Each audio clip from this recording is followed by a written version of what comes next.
contiguous. Contiguous. Thank you.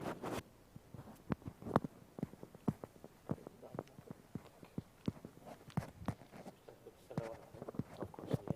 Is it okay if I sit in the chair? Thank you. Thank you.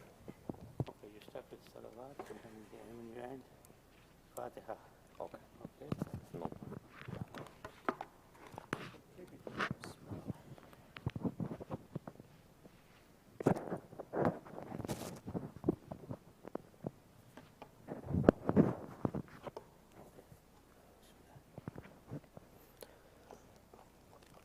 قدموا الصلاة على محمد وعلى آل بيته الطيبين الطاهرين.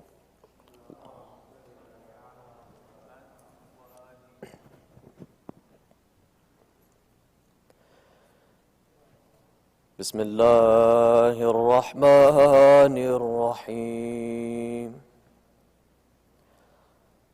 اللهم صل على محمد وآل محمد.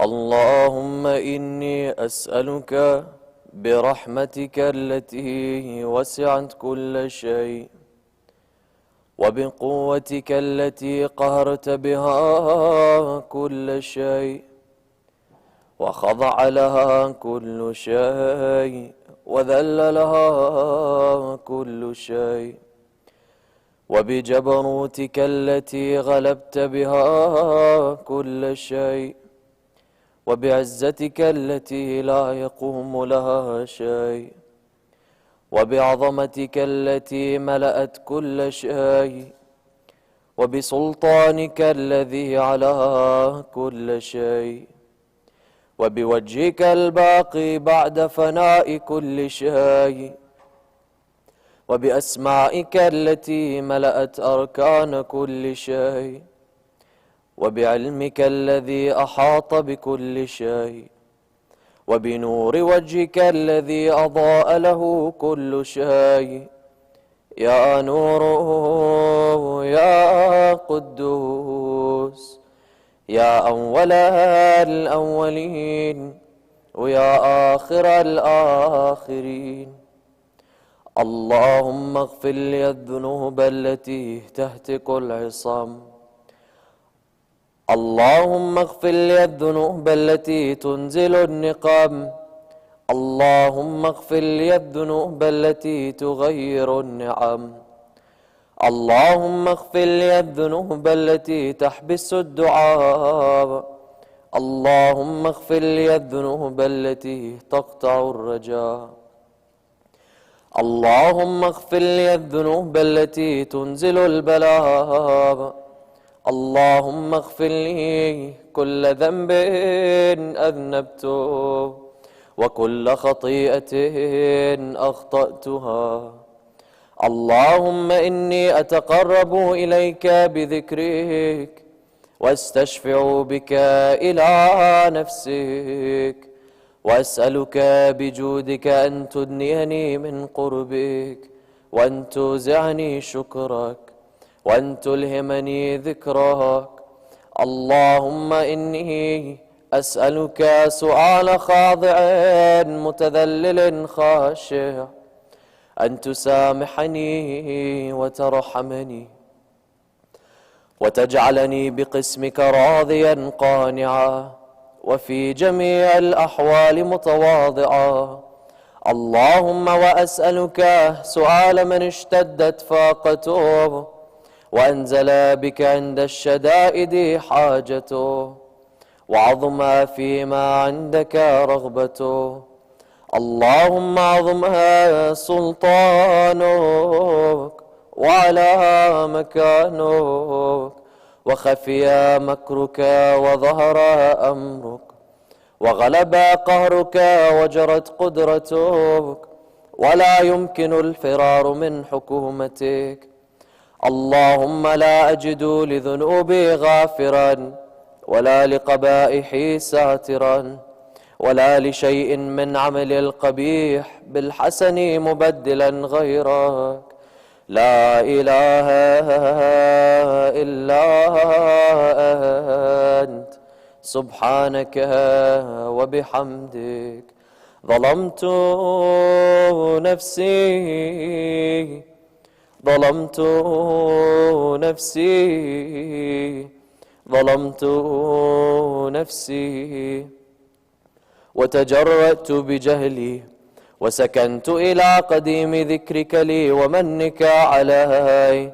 اللهم مولاي كم من قبيح سترته وكم من فادح من البلاء أقلته وكم من عثار وقيته وكم من مكروه دفعته وكم من ثناء جميل لست أهلا له نشرته. اللهم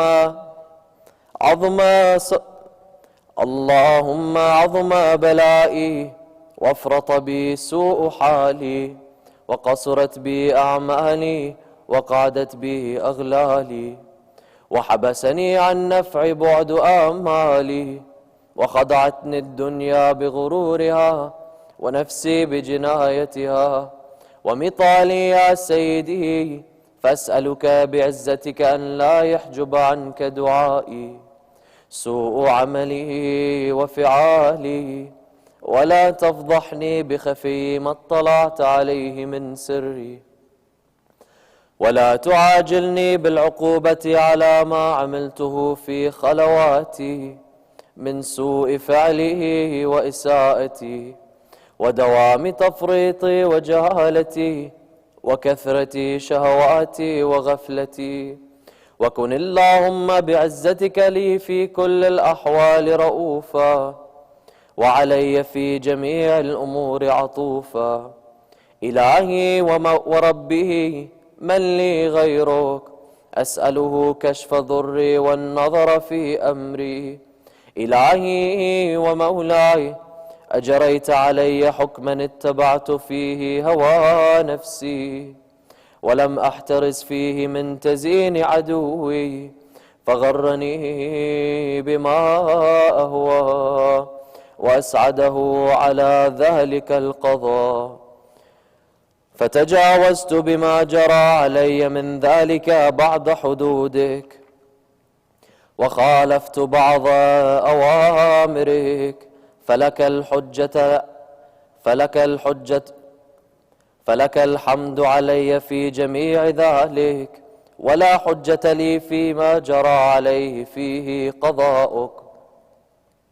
وألزمني حكمك وبلاؤك وقد أتيتك يا إلهي بعد تقصيري وإسرافي على نفسي معتذرا نادما منكسرا مستقيلا مستغفرا منيبا مقرا مذعنا معترفا لا أجد مفرا مما كان مني ولا مفزعا أتوجه إليه في أمري غير قبولك عذري وإدخالك إياي في سعة من رحمتك. اللهم فاقبل عذري وارحم شدة الضر وفكني من شدي وثاقي. يا رب ارحم ضعف بدني ورقة جلدي ودقة عظمي. يا من بدأ خلقي وذكري وتربيتي وبري وتغذيتي هبني لابتداء كرمك وسالف برك بي. يا إلهي وسيدي وربي أتراك معذبي بنارك بعد توحيدك وبعد من طوى عليه قلبي من معرفتك ولهج به لساني من ذكرك واعتقده ضميري من حبك وبعد صدق اعترافي ودعائي خاضعا لربوبيتك هيهات أنت أكرم من أن تضيع من ربيته أو تبعد من أدنيته أو تشرد من آويته أو تسلم إلى البلاء من كفيته ورحمته. وليت شعري يا سيدي وإلهي ومولاي أتسلط النار على وجوه خرت لعظمتك ساجدا، وعلى ألسن نطقت بتوحيدك صادقا وبشكرك مادحا، وعلى قلوب اعترفت بإلهيتك محققا، وعلى ضمائر حوت من العلم بك حتى صارت خاشعة، وعلى جوارح سعت إلى الأوطان تعبدك طائعا، وأشارت باستغفارك مذعنا ما هكذا الظن بك، ولا أخبرنا بفضلك عنك يا كريم يا رب. وأنت تعلم ضعفي عن قليل من بلاء الدنيا وعقوباتها، وما يجري فيها من المكاره على أهلها، على أن ذلك بلاء ومكروه، قليل مكثوه، يسير بقاؤه، قصير مدته. فكيف احتمالي لبلاء الآخرة وجليل الوقوع في وقوع المكاره فيها، وهو بلاء تطول مدته ويدوم مقامه ولا يخفف عن أهله، لأنه لا يكون إلا عن غضبك وانتقامك وسخطك، وهذا ما لا تقوم له السماوات والأرض. يا سيدي فكيف بي وأنا عبدك الضعيف الذليل الحقير المسكين المستكين. يا إلهي وربي وسيدي ومولاي، لأي الأمور إليك أشكو، ولما منها أضج وأبكي، لأليم العذاب وشدته أم لطول البلاء ومدته؟ فلئن صيرتني للعقوبات مع أعدائك، وجمعت بيني وبين أهل بلائك، وفرقت بيني وبين أحبائك وأوليائك، فابني يا إلهي وسيدي ومولاي وربي، صبرت على عذابك فكيف أصبر على فراقك؟ وهبني صبرت على حر نارك فكيف أصبر عن النظر إلى كرامتك؟ أم كيف أسكن في النار ورجائي عفوك؟ فبعزتك يا سيدي ومولاي أقسم صادقا، فلئن تركتني ناطقا لأضجن إليك بين أهلها ضجيج الآملين، ولأصرخن إليك صراخ المستصرخين، ولأبكين عليك بكاء الفاقدين، ولأنادينك أين كنت يا ولي المؤمنين؟ يا غاية أعمال العارفين، يا غياث المستغيثين، يا حبيب قلوب الصادقين، ويا إله العالمين. أفتراك سبحانك يا إلهي وبحمدك تسمع فيها صوت عبد مسلم سجن فيها بمخالفته، وذاق طعم عذابها بمعصيته، وحبس بين أطباقها بجرمه وجريرته، وهو يضج إليك ضجيج مؤمل لرحمتك، ويناديك بلسان أهل توحيدك، ويتوسل إليك بربوبيتك. يا مولاي فكيف يبقى في العذاب وهو يرجو ما سلف من حلمك؟ أم كيف تؤلمه النار وهو يأمل فضلك ورحمتك؟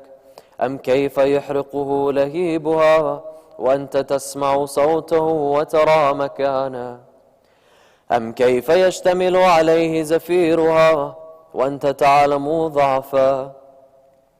أم كيف يتقلقل بين أطباقها وأنت تعلم صدقه؟ أم كيف تزجره زبانيتها وهو يناديك يا رب؟ أم كيف يرجو فضلك في عتقه منها فتتركه فيها؟ هيهات مع ذلك الظن بك، ولا المعروف من فضلك، ولا مشبه لما عملت به الموحدين من برك وإحسانك. فباليقين أقطع لولا ما حكمت به من تعذيب جاحديك، وقضيت به من إخلاد معانديك، لجعلت النار كلها بردا وسلاما، وما كانت لأحد فيها مقرا ولا مقاما. لكنك تقدست أسماؤك، أقسمت أن تملأها من الكافرين من الجنة والناس أجمعين، وأن تخلد فيها المعاندين، وأن تجل ثناؤك. قلت مبتدئا وتطولت بالإنعام متكرما، أفمن كان مؤمنا كمن كان فاسقا لا يستوون. إلهي وسيدي، فأسألك بالقدرة التي قدرتها، وبالقضية التي حتمتها وحكمتها، وغلبت من علي أجريتها، أن تهب لي في هذه الليلة وفي هذه الساعة كل جرم أجرمته، وكل ذنب أذنبته، وكل قبيح أسررته، وكل جهل عملته، كتمته أو أعلنته، أخفيته أو أظهرته، وكل سيئة أمرت بإثباتها الكرام الكاتبين الذين وكلتهم بحفظ ما يكون مني، وجعلتهم شهودا علي مع جوارحي، وكنت أنت الرقيب علي من ورائهم، وشاهدا لما خفي عنهم، وبرحمتك أخفيت، وبفضلك سترت، وأن توفر حظي من كل خير أنزلت، أو إحسان فضلته، أو بر تنشره، أو رزق تبسطه، أو ذنب تغفره، أو خطأ تستره، يا ربي يا ربي يا رب، يا ربي يا ربي يا رب. إلهي وسيدي ومولاي ومالك رزقي، يا من بيده ناصيتي، يا عليما بضري ومسكنتي، يا خبيرا بفقري وفاقتي، يا ربي يا ربي يا رب، يا ربي يا ربي. أسألك بحقك وقدسك وأعظم صفاتك وأسمائك أن تجعل أوقاتي في الليل والنهار بذكرك معمورة، وبخدمتك موصولة، وأعمالي عندك مقبولة، حتى تكون أعمالي وأورادي كلها وردا واحدا، وحالي في خدمتك سرمدا. يا سيدي، يا من عليه مؤولي، يا من إليه شكوت أحوالي، يا ربي يا ربي يا رب، يا ربي يا ربي. قوي على خدمتك جوارحي، واشدد على العزيمة جوانحي، وهب لي الجد في خشيتك، والدوام في الاتصال بخدمتك، حتى أصرح إليك في الميادين السابقين، وأسرع إليك في المبادرين، واشتاق إلى قربك في المشتاقين، وأدنو منك دنو المخلصين، وأخافك مخافة الموقنين، واجتمع في جوارك مع المؤمنين. اللهم ومن أرادني بسوء فأرد، ومن كادني فكيد، واجعلني من أحسن عبيدك نصيبا عندك، وأقربهم منزلة منك وأخصهم زلفة لديك، فإنه لا ينال ذلك إلا بفضلك. وجد لي بجودك وأعطف علي بمجدك، واحفظني برحمتك، واجعل لساني بذكرك لهجا، وقلبي بحبك متيما، ومن علي بحسن إجابتك، وأقلني عثرتي، واغفر لي زلتي، فإنك قضيت على عبادك بعبادتك، وأمرتهم بدعائك، وضمنت لهم الإجابة. فإليك يا ربي نصبت وجهي، وإليك يا ربي مددت يدي، فبعزتك استجب لي دعائي، وبلغني مناي، ولا تقطع من فضلك رجائي، واكفني شر الجن والإنس من أعدائي. يا سريع الرضا، يا سريع الرضا، يا سريع الرضا، اغفر لمن لا يملك إلا الدعاء، فإنك فعال لما تشاء.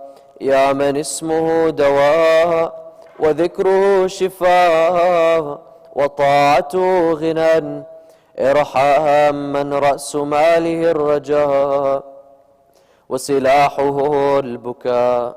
يا سابغ النعم، يا دافع النقم، يا نور المستوحشين في الظلام، يا عالما لا يعلم، صل على محمد وآل محمد، وافعل بما أنت أهله. وصلى الله على رسوله والأئمة الميامين من آله، وسلم تسليما كثيرا. اللهم صل على محمد وآل محمد. الفاتحة.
بسم الله الرحمن الرحيم.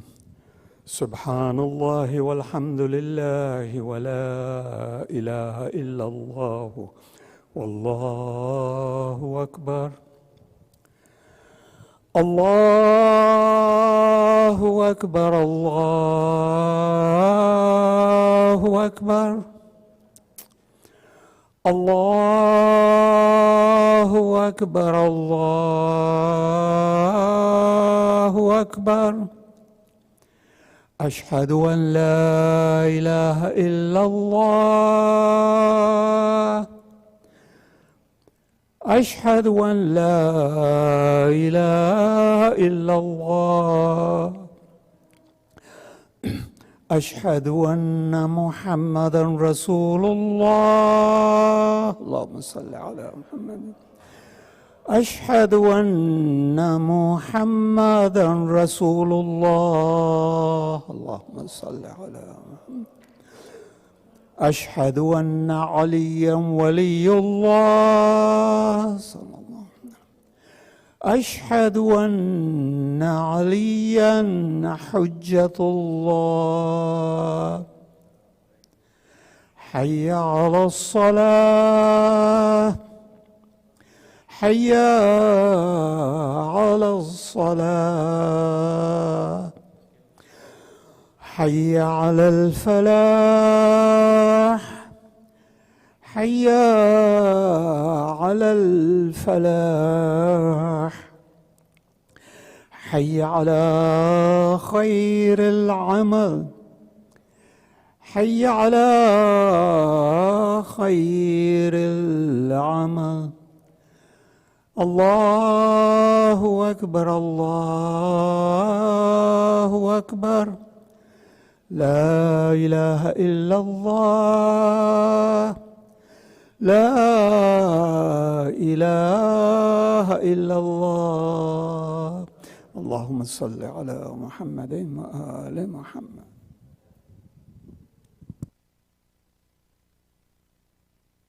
أحسنت.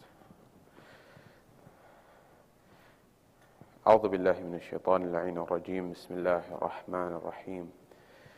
الله أكبر الله أكبر. أشهد أن لا إله إلا الله. أشهد أن لا إله إلا الله. أشهد أن محمد رسول الله. اللهم صل على محمد. أشهد أن محمد رسول الله. اللهم صل على محمد. أشهد أن علي ولي الله. أشهد أن عليا حجة الله. حي على الصلاة. حي على الصلاة. حي على الفلاح. حي على الفلاح. حي على خير الأمل. حي على خير الأمل. قد قامت الصلاة. قد قامت الصلاة. الله أكبر الله أكبر. لا إله إلا الله. الصلاة والسلام.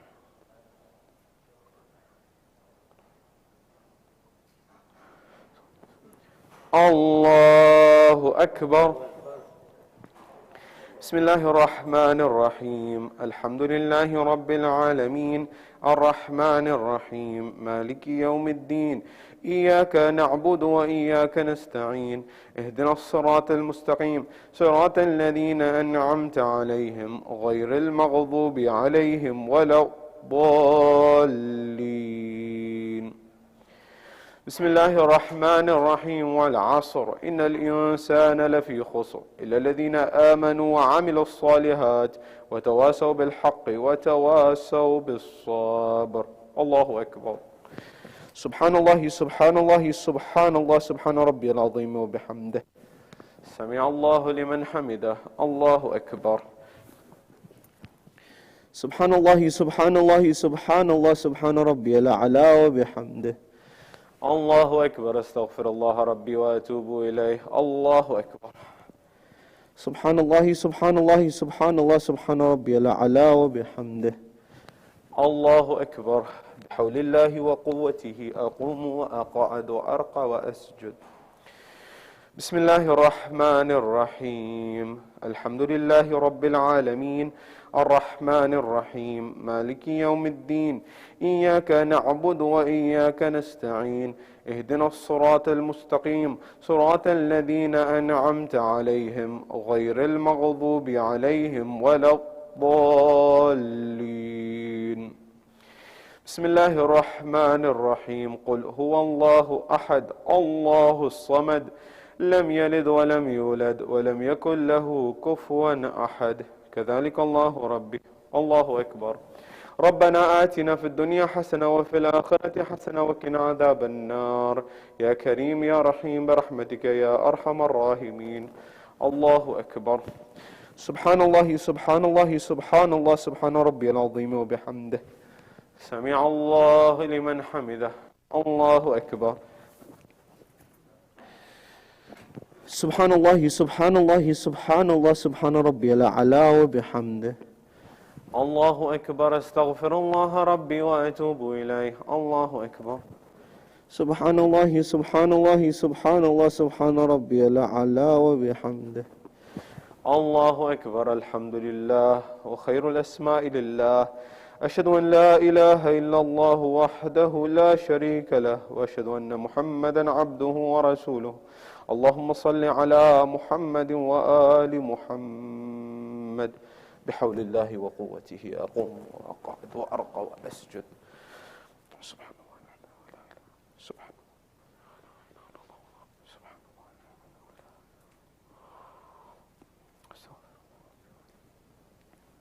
الله أكبر سبحان الله سبحان الله سبحان الله سبحان ربي العظيم وبحمد ربي صل على محمد وآل محمد سمع الله لمن حمده الله أكبر سبحان الله سبحان الله سبحان الله سبحان ربي الأعلى وبحمد ربي صل على محمد وآل محمد الله أكبر استغفر الله ربي وأتوب إليه الله أكبر سبحان الله سبحان الله سبحان الله سبحان ربي الأعلى وبحمده ربي صل على محمد وآل محمد يا لطيف ارحم عبدك الضعيف الله أكبر الحمد لله وخير الأسماء لله أشهد أن لا إله إلا الله وحده لا شريك له وأشهد أن محمدا عبده ورسوله اللهم صل على محمد وآل محمد السلام عليك أيها النبي ورحمة الله وبركاته السلام علينا وعلى عباد الله الصالحين السلام عليكم ورحمة الله وبركاته الله أكبر الله أكبر الله أكبر على محمد وآل محمد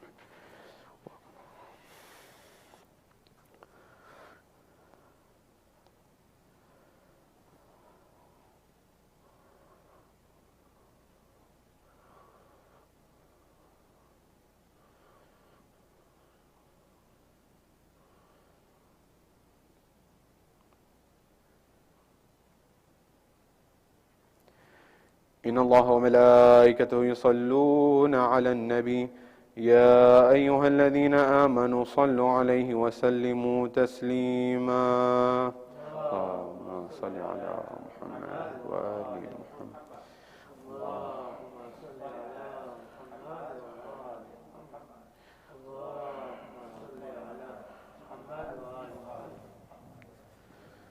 بسم الله الرحمن الرحيم اللهم صل على محمد وآل محمد اللهم إني أسألك موجبات رحمتك وعزائم مغفرتك والنجاة من النار ومن كل بلية والفوز بالجنة والرضوان في دار السلام وجوار نبيك محمد عليه وآله السلام اللهم ما بنا من نعمة فمنك لا إله إلا أنت أستغفرك وأتوب إليك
أعوذ بالله من الشيطان اللعين الرجيم. بسم الله الرحمن الرحيم. الله أكبر الله أكبر. أشهد أن لا إله إلا الله. أشهد أن لا إله إلا الله. أشهد أن محمد رسول الله. اللهم صل على محمد. أشهد أن محمد رسول الله. اللهم صل على محمد وآل محمد. أشهد أن علي ولي الله. أشهد أن علي حجة الله. حي على الصلاة حي على الصلاة حي على الفلاح حي على الفلاح حي على خير العمل حي على خير العمل. قد قامت الصلاة قد قامت الصلاة. الله أكبر الله أكبر. لا إله إلا الله. صلاة العشاء إن الصلاة ونسقي ومحياي ومماتي لله. الله أكبر. بسم الله الرحمن الرحيم. الحمد لله رب العالمين الرحمن الرحيم مالك يوم الدين. إياك نعبد وإياك نستعين. اهدنا الصراط المستقيم صراط الذين أنعمت عليهم غير المغضوب عليهم ولا الضالين. بسم الله الرحمن الرحيم. والعصر إن الإنسان لفي خسر إلا الذين آمنوا وعملوا الصالحات وتواصوا بالحق وتواصوا بالصبر. الله أكبر. سبحان الله سبحان الله سبحان الله سبحان ربي العظيم وبحمده. سمع الله لمن حمده. الله أكبر. سبحان الله سبحان الله سبحان الله سبحان ربي الأعلى وبحمده. الله أكبر. استغفر الله ربي وأتوب إليه. الله أكبر. سبحان الله سبحان الله سبحان الله سبحان ربي الأعلى وبحمده. الله أكبر. بحول الله وقوته أقوم وأقعد وأرقى وأسجد. بسم الله الرحمن الرحيم. الحمد لله رب العالمين الرحمن الرحيم مالك يوم الدين. إياك نعبد وإياك نستعين. اهدنا الصراط المستقيم صراط الذين أنعمت عليهم غير المغضوب عليهم ولا الضالين. بسم الله الرحمن الرحيم. قل هو الله أحد الله الصمد لم يلد ولم يولد ولم يكن له كفوا أحد. كذلك الله ربي. الله أكبر. ربنا آتنا في الدنيا حسنة وفي الآخرة حسنة وقنا عذاب النار. يا كريم يا رحيم برحمتك يا أرحم الراحمين. الله أكبر. سبحان الله سبحان الله سبحان الله سبحان ربي العظيم وبحمده. سمع الله لمن حمده. الله أكبر. سبحان الله سبحان الله سبحان الله سبحان ربي الأعلى وبحمده. الله أكبر. استغفر الله ربي وأتوب إليه. الله أكبر. سبحان الله سبحان الله سبحان الله سبحان ربي الأعلى وبحمده. الله أكبر. الحمد لله وخير الأسماء لله. أشهد أن لا إله إلا الله وحده لا شريك له وأشهد أن محمدا عبده ورسوله. اللهم صل على محمد وآل محمد. بحول الله وقوته أقوم وأرقى وأسجد. سبحان الله سبحان الله سبحان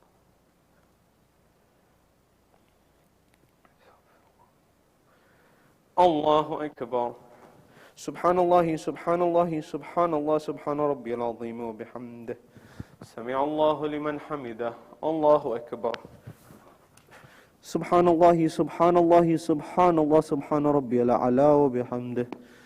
الله أكبر. استغفر الله ربي وأتوب إليه. الله أكبر. سبحان الله سبحان الله سبحان الله سبحان ربي الأعلى وبحمده. الله أكبر. بحول الله وقوته أقوم وأقعد وأرقى وأسجد.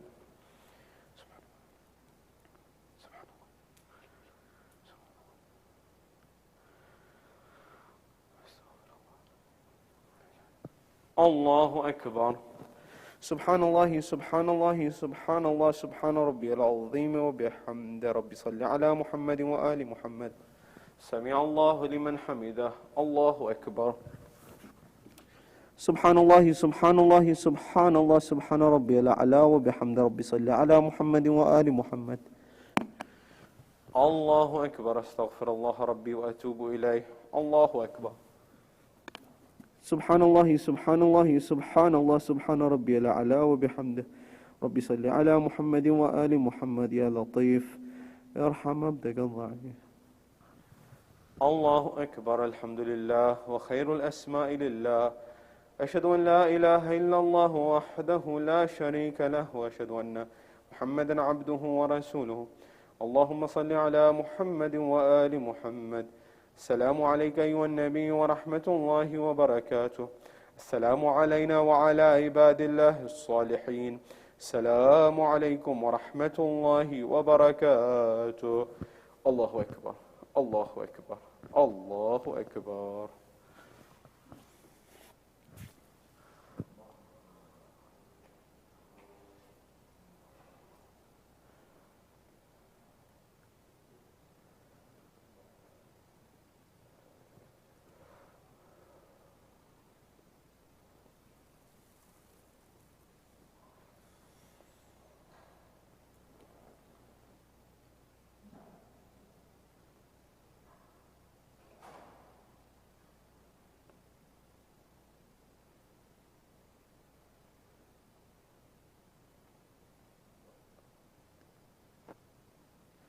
إن الله وملائكته يصلون على النبي يا أيها الذين آمنوا صلوا عليه وسلموا تسليما.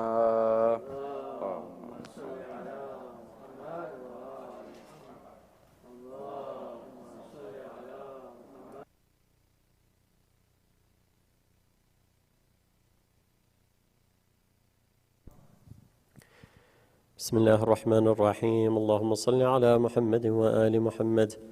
اللهم إنه ليس لي علم بموضع رزقي وإنما أطلبه بخطرات تخطر على قلبي فأجول في طلبه البلدان فأنا فيما أنا طالب كالحيران لا أدري أفي سهل هو أم في جبل أم في أرض أم في سماء أم في بر أم في بحر وعلى يدي من ومن قبل من وقد علمت أن علمه عندك وأسبابه بيدك وأنت الذي تقسمه بلطفك وتسببه برحمتك. اللهم فصل على محمد وآله واجعل يا رب رزقك لي واسعا ومطلبه سهلا ومأخذه قريبا ولا تعنني بطلب ما لم تقدر لي فيه رزقا فإنك غني عن عذابي وأنا فقير إلى رحمتك. فصل على محمد وآله وجد على عبدك بفضلك إنك ذو فضل عظيم.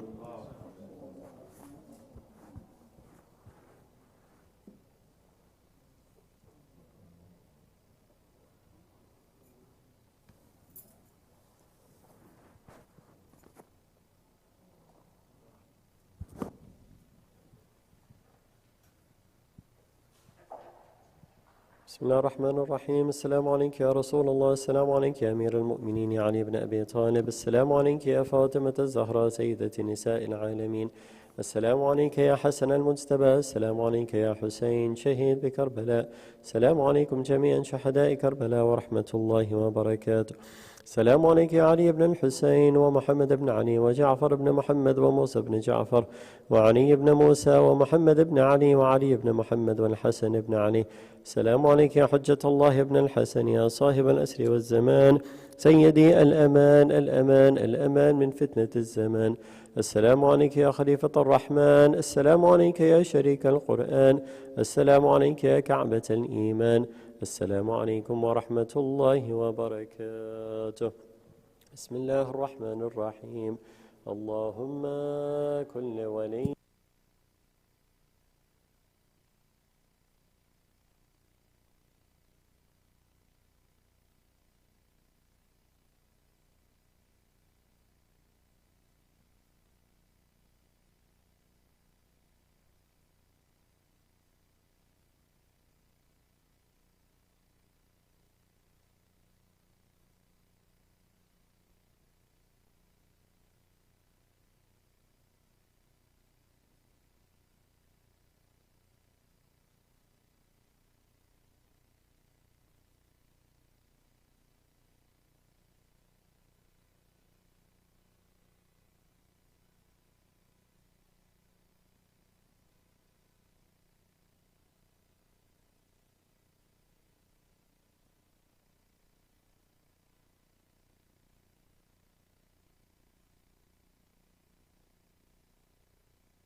أعوذ بالله من الشيطان اللعين الرجيم بسم الله الرحمن الرحيم ياسين والقرآن الحكيم إنك لمن المرسلين على صراط مستقيم تنزيل العزيز الرحيم لتنذر قوما ما أنذر آباهم فهم غافلون لقد حق القول على أكثرهم فهم لا يؤمنون إنا جعلنا في أعناقهم أغلالا فهي إلى الأذقان فهم مقمحون وجعلنا من بين أيديهم سدا ومن خلفهم سدا فأغشيناهم فهم لا يبصرون وسواء عليهم أنذرتهم أم لم تنذرهم لا يؤمنون إنما تنذر من اتبع ذكر وخشى الرحمن بالغيب فبشر بمغفرة وأجر كريم إنا نحن نحيي الموتى ونكتب ما قدموا وآثارهم وكل شيء أحصيناه في إمام مبين واضرب لهم مثلا أصحاب القرية إذ جاء المرسلون إذ أرسلنا لمثنين فكذبوهما فعززنا بثالث فقالوا إنا إليكم مرسلون قالوا ما أنتم إلا بشر مثلنا وما أنزل الرحمن من شيء إن أنتم إلا تكذبون إن أنتم إلا تكذبون قالوا ربنا يعلم إنا إليكم لمرسلون وما علينا إلا البلاغ المبين قالوا إنا تطيرنا بكم لئن لم تنتهوا لنرجمنكم وليمسنكم منا عذاب أليم قالوا طائركم معكم أن ذكرتم بل أنتم قوم مسرفون وجاء من أقصى المدينة رجل يسعى قال يا قوم اتبعوا المرسلين اتبعوا من لا يسألكم أجرا وهم مهتدون وما لي أن أعبد الذي فطرني وإليه ترجعون أتخذ من دونه آلهة إن يريد الرحمن بضر لا تغني عني شفاعتهم شيئا ولا ينقذون إني إذا لفي ضلال مبين إني آمنت بربكم فاسمعون قيل ادخل الجنة قال يا ليت قومي يعلمون بما غفر لي ربي وجعلني من المكرمين وما أنزلنا على قومه من بعده من جند من السماء وما كنا منزلين إن كانت إلا صيحة واحدة فإذا هم خامدون يا حسرة على العباد ما يأتيهم من رسول إلا كانوا به يستهزئون ألم يروا كما أهلكنا قبلهم من القرون أنهم إليهم لا يرجعون وإن كل لما جميع لدينا محضرون وآية لهم الأرض الميتة أحييناها وأخرجنا منها حبا فمنه يأكلون وجعلنا فيها جنات من نخيل وعناب وفجرنا فيها من العيون ليأكلوا من ثمره وما عملت أيديهم فلا يشكرون سبحان الذي خلق الأزواج كلها مما تنبت الأرض ومن أنفسهم ومما لا يعلمون وآية لهم الليل نسلخ منه النهار فإذا هم مظلمون والشمس تجري لمستقر لها ذلك تقدير العزيز العليم والقمر قدرناه منازل حتى عاد كالعرجون القديم لا الشمس ينبغي لها أن تدرك القمر ولا الليل سابق النهار وكل في فلك يسبحون وآية لهم أن حملنا ذرية في الفلك المشحون وخلقنا لهم من مثله ما يركبون وإن نشأ نغرقكم فلا صريخ لهم ولا هم ينقذون إلا رحمة منا متاعا إلى حين وإذا قيل لهم اتقوا ما بين أيديكم وما خلفكم لعلكم ترحمون وما تأتيهم من آية من آيات ربهم إلا كانوا عنها معرضين وإذا قيل لهم انفقوا مما رزقكم الله قال الذين كفروا للذين آمنوا أنطعم من لو يشاء الله أطعمه إن أنتم إلا في ضلال مبين ويقولون متى هذا الوعد إن كنتم صادقين ما ينظرون إلا صيحة واحدة تأخذهم وهم يخصمون فلا يستطيعون توصية ولا إلى أهلهم يرجعون ونفخ في السور فإذا هم من الأجداث إلى ربهم ينسلون قالوا يا ويلنا من بعثنا من مرقدنا هذا ما وعد الرحمن وصدق المرسلون إن كانت إلا صيحة واحدة فإذا هم جميع لدينا محضرون فاليوم لا تظلم نفس شيئا ولا تجزون إلا ما كنتم تعملون إن أصحاب الجنة اليوم في شغل فاكهون هم أزواجهم في ظلال على الأرائك متكئون لهم فيها فاكهة ولهم ما يدعون سلام قولا من رب رحيم وامتازوا اليوم أيها المجرمون ألم أعهد إليكم يا بني آدم أن لا تعبدوا الشيطان إنه لكم عدو مبين وأن اعبدوني هذا صراط مستقيم وَلَقَدْ ضَلَّ مِنْكُمْ جِبِلًّا كَثِيرًا أَفَلَمْ تَكُونُوا تَعْقِلُونَ هَذِهِ جَهَنَّمُ الَّتِي كُنْتُمْ تُوعَدُونَ اصْلَوْهَا الْيَوْمَ بِمَا كُنْتُمْ تَكْفُرُونَ الْيَوْمَ نَخْتِمُ عَلَى أَفْوَاهِهِمْ وَتُكَلِّمُنَا أَيْدِيهِمْ وَتَشْهَدُ أَرْجُلُهُم بِمَا كَانُوا يَكْسِبُونَ وَلَوْ نَشَاءُ لَطَمَسْنَا عَلَى أَعْيُنِهِمْ فَاسْتَبَقُوا الصِّرَاطَ فَأَنَّىٰ يُبْصِرُونَ وَلَوْ نَشَاءُ لَمَسَخْنَاهُمْ عَلَىٰ مَكَانَتِهِمْ فَمَا اسْتَطَاعُوا مُضِيًّا وَلَا يَرْجِعُونَ وَمَنْ نُعَمِّرْهُ نُنَكِّسْهُ فِي الْخَلْقِ فَلَا يَعْقِلُونَ وَمَا عَلَّمْنَاهُ الشِّعْرَ وَمَا يَنبَغِي لَهُ إِنْ هُوَ إِلَّا ذِكْرٌ وَقُرْآنٌ مُبِينٌ لِيُنذِرَ مَنْ كَانَ حَيًّا وَيَحِقَّ الْقَوْلُ عَلَى الْكَافِرِينَ أَوَلَمْ يَرَوْا أَنَّا خَلَقْنَا لَهُم مِّمَّا عَمِلَتْ أَيْدِينَا أَنْعَامًا فَهُمْ لَهَا مَالِكُونَ وَذَلَّلْنَا لَهُمْ فَمِنْهَا رَكُوبُهُمْ وَمِنْهَا يَأْكُلُونَ وَلَهُمْ فِيهَا مَنَافِعُ وَمَشَارِبُ فَلَا يَشْكُرُونَ وَاتَّخَذُوا مِن دُونِ اللَّهِ آلِهَةً لَعَلَّهُمْ يُنصَرُونَ لا يستطيعون نصرهم وهم لهم جند محضرون فلا يحزنك قولهم إنا نعلم ما يسرون وما يعلنون أولم ير الإنسان أنا خلقناه من نطفة فإذا هو خصيم مبين وضرب لنا مثلا ونسي خلقه قال من يحيي العظام وهي رميم قل يحييها الذي أنشأها أول مرة وهو بكل خلق عليم الذي جعل لكم من الشجر الأخضر نارا فإذا أنتم منه توقدون أوليس الذي خلق السماوات والأرض بقادر على أن يخلق مثلهم بلى وهو الخلاق العليم إنما أمره إذا أراد شيئا أن يقول له كن فيكون فسبحان الذي بيده ملكوت كل شيء وإليه ترجعون اللهم صل سورة الفاتحة.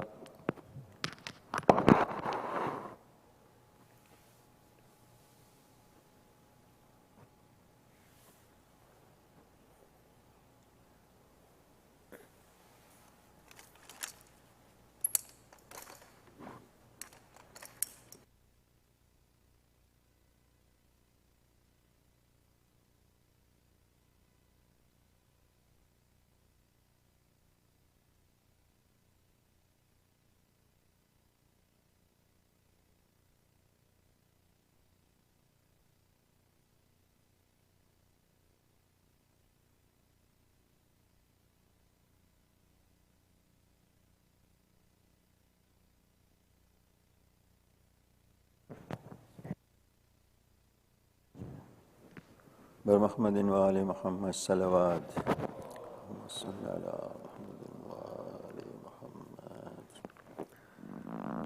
بن کے حاجت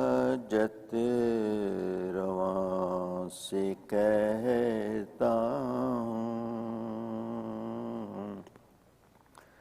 بن کے حاجت رواں سے کہتا ہوں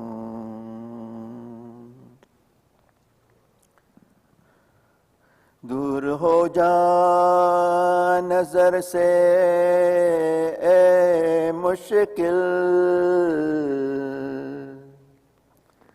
دور ہو جا نظر سے اے مشکل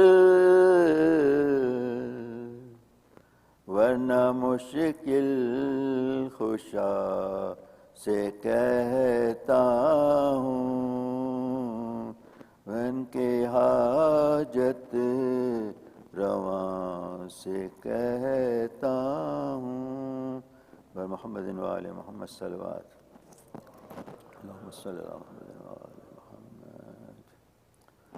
بن کے سائل آئے ہیں در پر تمہارے یا حسین در پہ سائل آئے ہیں، در پر تمہارے یا حسین، آج پورے کیجئے ارماں ہمارے یا حسین، بن کے سائل آئے ہیں، در پر تمہارے یا حسین، فاطمہ کے دل کے چین اور مرتضیٰ کے نور عین، او رسول اللہ کی آنکھوں کے تارے یا حسین، بن کے سائل آئے ہیں، در پر تمہارے یا حسین، بے کسوں کے دستگیر حق نے بنایا آپ کو، کیوں نہ پھر کوئی مصیبت میں پکارے یا حسین، بن کے سائل آئے ہیں، در پر تمہارے یا حسین،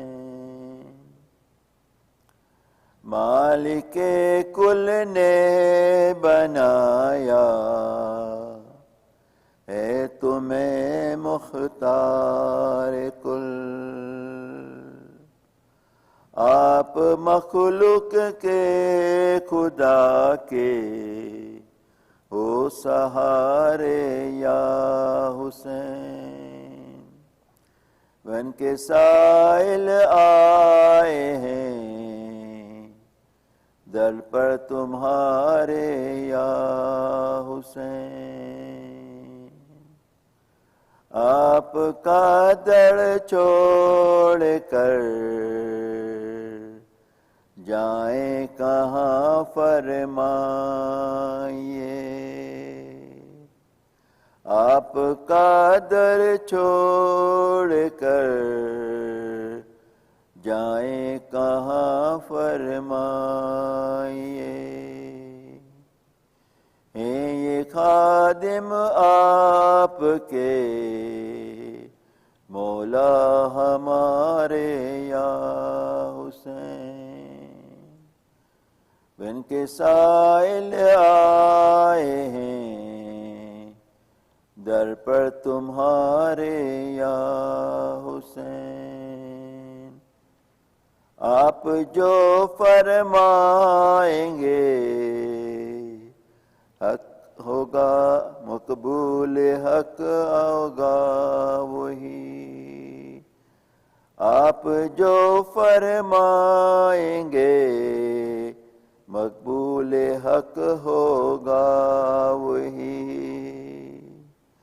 آپ ہیں اللہ کے پیاروں کے پیارے یا حسین، بن کے سائل آئے ہیں، در پر تمہارے یا حسین، آج پورے کیجئے ارماں ہمارے یا حسین۔ سورۃ المبارکۃ الفاتحہ۔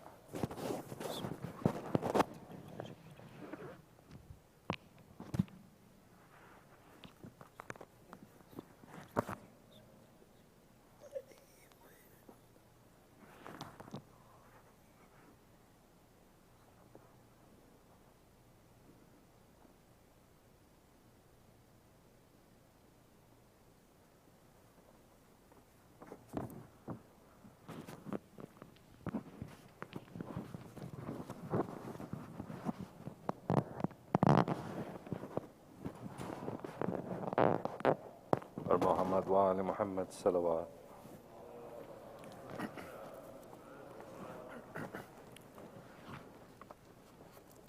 ایک بار دیگر صلوات پڑھ دیں.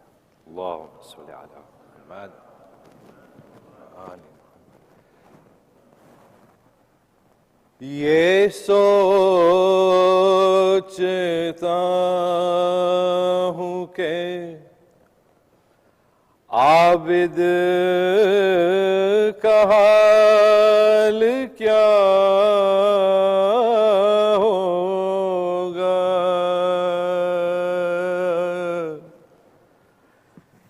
یہ سوچتا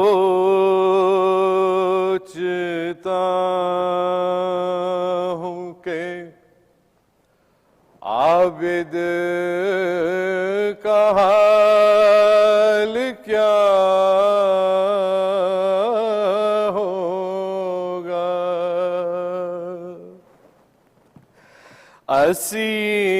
اسیر ہو کہ وہ جب شام میں گیا ہوگا.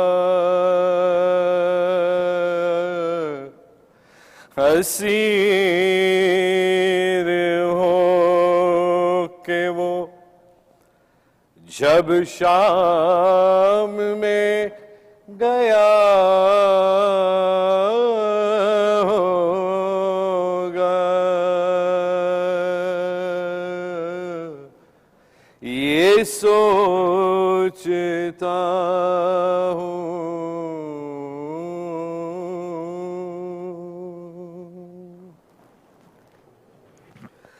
سنا ہے شام میں جاتے ہی خون رونے لگا.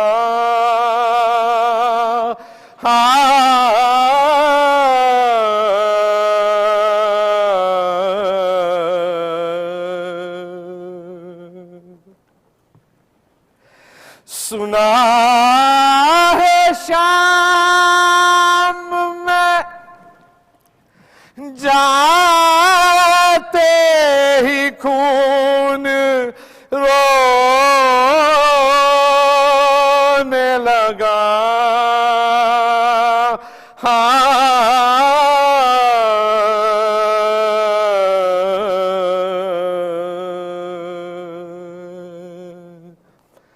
نہ جانے شمر نے اس وقت کیا کہا ہوگا. نہ جانے شمر نے اس وقت کیا کہا ہوگا. یہ سوچتا ہوں.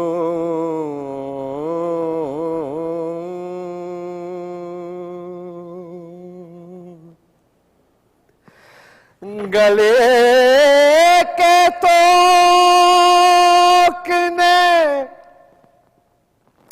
عابد کو کیا جھکانا تھا.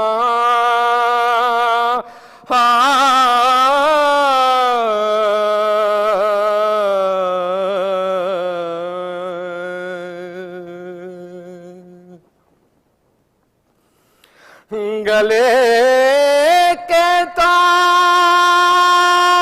نے عابد کو کیا جھکانا تھا.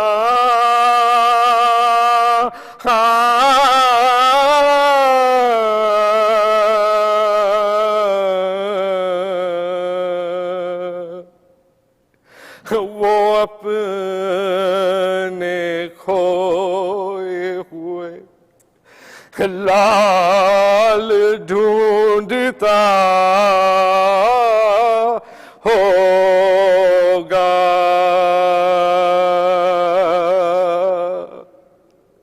وہ اپنے کھوئے ہوئے لال ڈھونڈتا ہوگا۔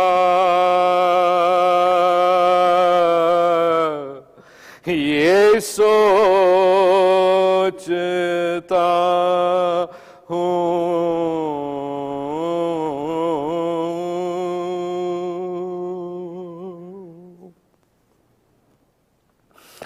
وہ یاد کرتا تو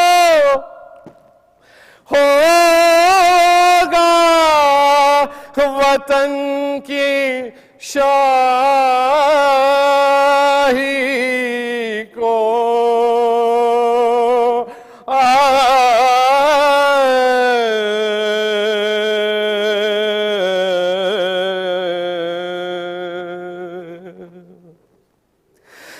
وہ یاد کرتا تو ہوگا وطن کی شاہی کو،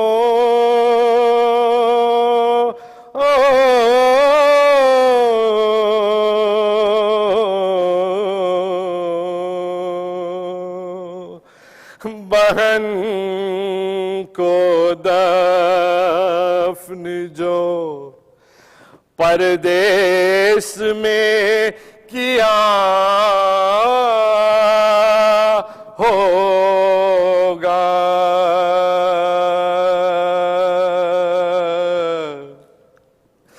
بہن کو دفن جو پردیس میں کیا ہوگا، یہ سوچتا ہوں۔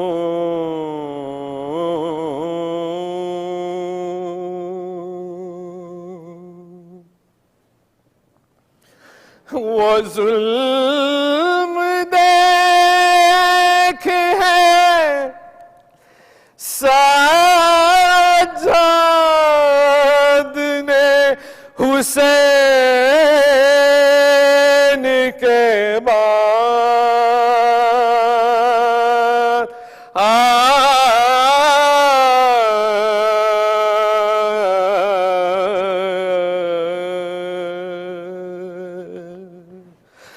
وہ ظلم دیکھ ہے سجاد نے حسین کے بعد،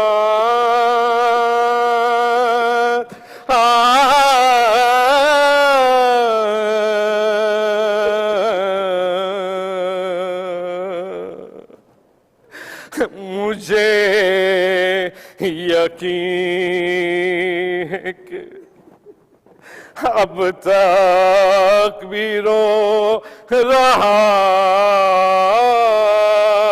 ہوگا،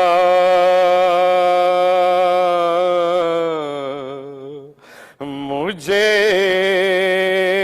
یقین ہے کہ اب تک بھی رو رہا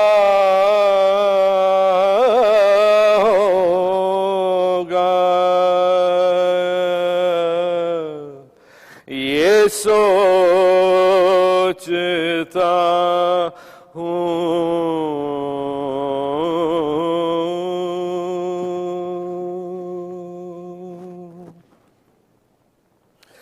جو غور کیجئے تو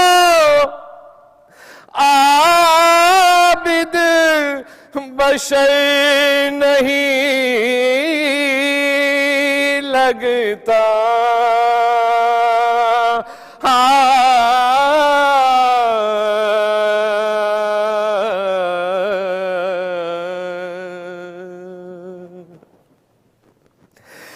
جو غور کیجے تو عابد بشر نہیں لگتا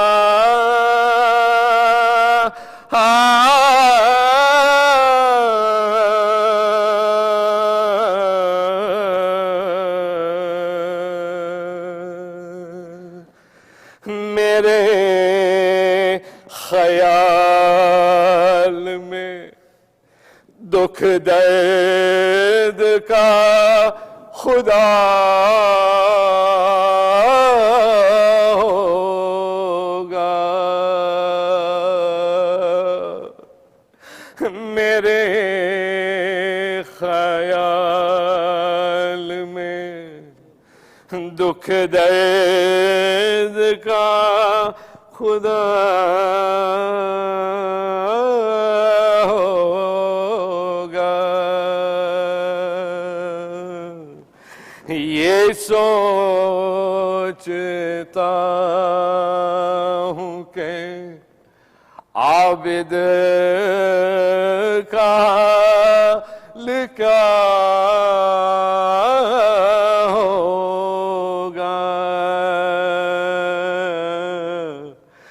اسیر ہو کہ وہ جب شام میں گیا ہوگا یہ سوچتا ہوں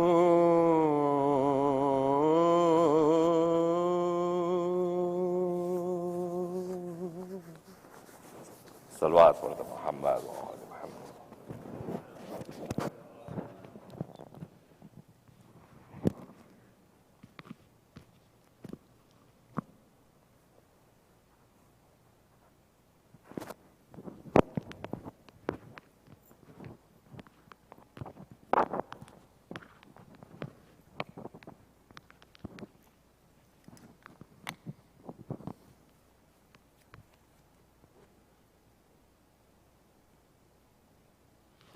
Say Shabbir Kirmani, respected elders, brothers and sisters, Assalamu alaikum wa rahmatullahi wa barakatuh.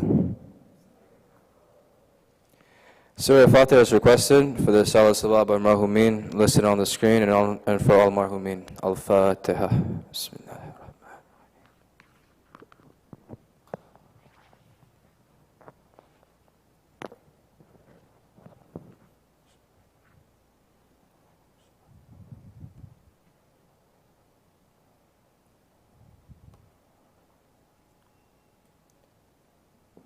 Ayam Mujibu is requested for the names listed on the screen and for all those in need here and elsewhere. Bismillahir Rahmanir Rahim. Amma yujibu mustara iza da'ahu wa yakshifu su. Amma yujibu mustara iza da'ahu wa yakshifu su. Amma yujibu mustara iza da'ahu wa yakshifu su. عما يجيب المضطر إذا دعاه ويكشف السوء عما يجيب المضطر إذا دعاه ويكشف السوء اللهم صل على. Weekly program. We'll be commemorating the 20th Shahadat Karbala next Tuesday, September 7th. The program will start with Maghrib and Salat at 7:54 p.m. Madhus will be recited by Maulana Zayn Raza. Ladies program. Ladies Madhus will be held at the Masjid tomorrow, September 3rd, for the wafat of Imam Zayn Al-Abidin at 10:30 a.m. The speaker will be Zakira Sabah Bimani. Ladies will also be commemorating the 20th of Shahadat Karbala next Wednesday, September 8th, with the program starting at 10:30 a.m. here at the Masjid. Muharam and Safar Fund. Thank you to all our sponsors for their generous support. Alhamdulillah, we have reached 78% of our target of $75,500 for the Muharam and Safar Fund. Please donate generously. We suggest a donation of $200 per family. However, any amount is welcome. To make a contribution, please contact Brother Muttasa Kareem or Sister Batul Muki as shown on the screen. At this time, I'd like to invite Sayyid Shabbir Kirmani to recite tonight's Majlis. Wa Muhammadin wa al Muhammad salawat.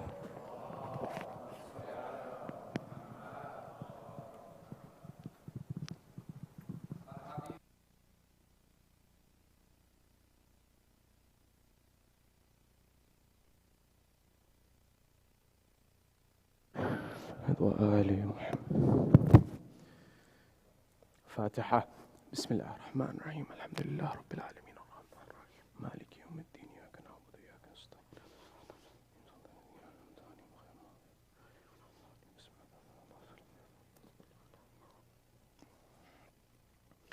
أعوذ بالله من الشيطان اللعين الرجيم. بسم الله الرحمن الرحيم. فوضوا أمري إلى الله إن الله بصير بالعباد ولا حول ولا قوة إلا بالله العلي العظيم. حسبنا الله ونعم الوكيل ونعم المولى ونعم النصير.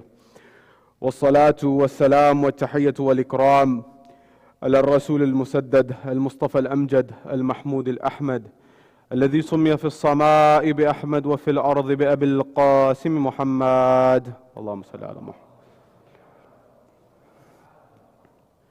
وعلى أهل بيت الطيبين الطاهرين المعصومين المظلومين المنتجبين الذين أذهب الله عنهم الرجس وطهرهم تطهيرا. اللهم صل على وقل رب اشرح لي صدري ويسر لي أمري واحلل عقدة من لساني يفقه قولي. أما بعد، قال الله تبارك وتعالى في كتاب الكريم: بسم الله الرحمن الرحيم إن الله بالغ أمري. صدق الله العلي العظيم. زينوا مجالسكم بالصلوات على محمد وآل محمد. My respected elders, brothers and sisters in Iman here in Florida, across the globe, wherever you're hearing my voice, Salamun alaikum jami'an wa rahmatullahi wa barakatuh. Question: how does one develop society? When we look at our world, and we look at the modern world and the challenges that we've seen and we've discussed in the last time we met, we find in the life and the character and the times of our beloved fourth Imam solutions to many of the problems that we face today. That is, when we put in front of us the data that we have presented in the last lecture that we were together on the 10th of Shahadat, or even before that we've discussed, there are two major challenges that are facing our communities globally. The first is the participation down the road. That is, 5, 10, 15, 20 years from now, will these communities, will these mosques, will these masajids actually have someone in them? Or will it be like many of the churches, for example, that have gone empty, many of the synagogues that have gone empty? Will we also suffer the same fate in terms of an emptiness? That is, barring immigrants coming from abroad or barring graduate students who are attending mosques, will there still be a population that's indigenous, born and raised here, that will attend? So youth participation and the participation of the future generations is primary key concern. In parallel with this, which we've been discussing, and which became very clear and evident from the data we presented last week, that mental health has been affecting modern and industrial societies for decades now already. But when you look at the psyche and the psychology of a young Muslim, they are affected more than the general population. And I presented the data before you last time, that the rate of suicide is twice that of the next community after, that is the Protestant Christian community. And so our children are vulnerable. Post 9/11, there was an attack on the psyche of the young Muslim, where people want to belong in a society, but they don't feel like they belong. And so they're internalizing much of the racism that they see and discrimination that they see. It's called internalized racism. Internalized discrimination, meaning what? When I hear something on the news or in the media and I hear people say something about me that may not be true, but if I hear it enough, it becomes part of who I am and how I think. Oh, maybe they're right. Having said that, what are the solutions now? Because we can talk about the problem for eternity. Then there's a lot to discuss on that front. But what are our solutions? Tonight, I aim to discuss that in the life and times of our beloved Imam, our fourth Imam, we can get some very valuable solutions to both problems that we can learn from. Number one, how do you make sure that these Husainiyas, these Imam Bargas, these Masajids are filled time in and time out, year after year? And also, how does one deal with suffering, with depression, with anxiety, with trauma? Because when we look at the life of the blessed Imam, you will notice that he is someone who suffered at the highest level, in terms of what we would call from the worldly perspective at least. Imagine seeing your father slaughtered before your eyes. Imagine seeing 18 of the moons of Bani Hashim, his brothers, his family. That has an impact on someone. Now the Imam's at a higher level, definitely. But what's the lesson you and I are to derive from this? What is the lesson that we can implement in our world, in our society? Therefore, in the brief moments that we have together, I want to look at a few things. Number one, what was the Imam? What was his family? What is his legacy? Who is this blessed Imam who we are here to commemorate his Shahadat today? Who is he, number one? Number two, what were the aspects of his Imamat that are noteworthy? What are the aspects of his Imamat that we should learn lesson from? And how can we learn how to develop a society and a community through this Imam's movement? Where he didn't pick up the sword, apparently, but the vehicle and the tools that he used perhaps were sharper than the sword and stronger than any spear or stick. What can we learn there? At the third level, with respect to this Imam, what were those circumstances that were surrounding the Imam? What happened after Karbala? What lessons can we learn from the life of the Imam after Karbala? What happened there? What can we learn there? And what was the valuable lesson that was derived there of the humanity of the Imam? And also, how did the Imam cope with the suffering that he faced in face of the odds of everything that happened after Karbala and everything that he saw for 35, 34 years after Karbala? How did he live his life? And what lessons can you and I get? And finally, we will conclude with the musibah and the zikr of the musibah of Imam Sajad. And there's very much to discover and learn there and remember. Because this is that Imam who saw everything as an eyewitness, firsthand.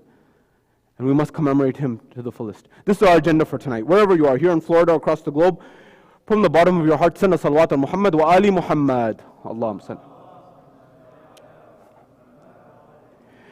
At the first level, when we look at the blessed Imam, he was of course the son of Imam Al-Husayn alayhi salam as his father, and his mother is the lady or Bibi Shahrbano.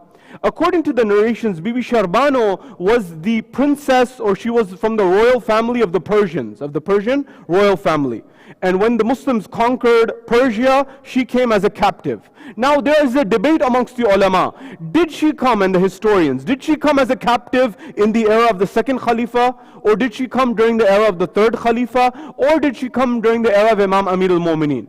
Some scholars say that it's during the second Khalifa, some say third, and some say during Imam Ali alayhi salam's time.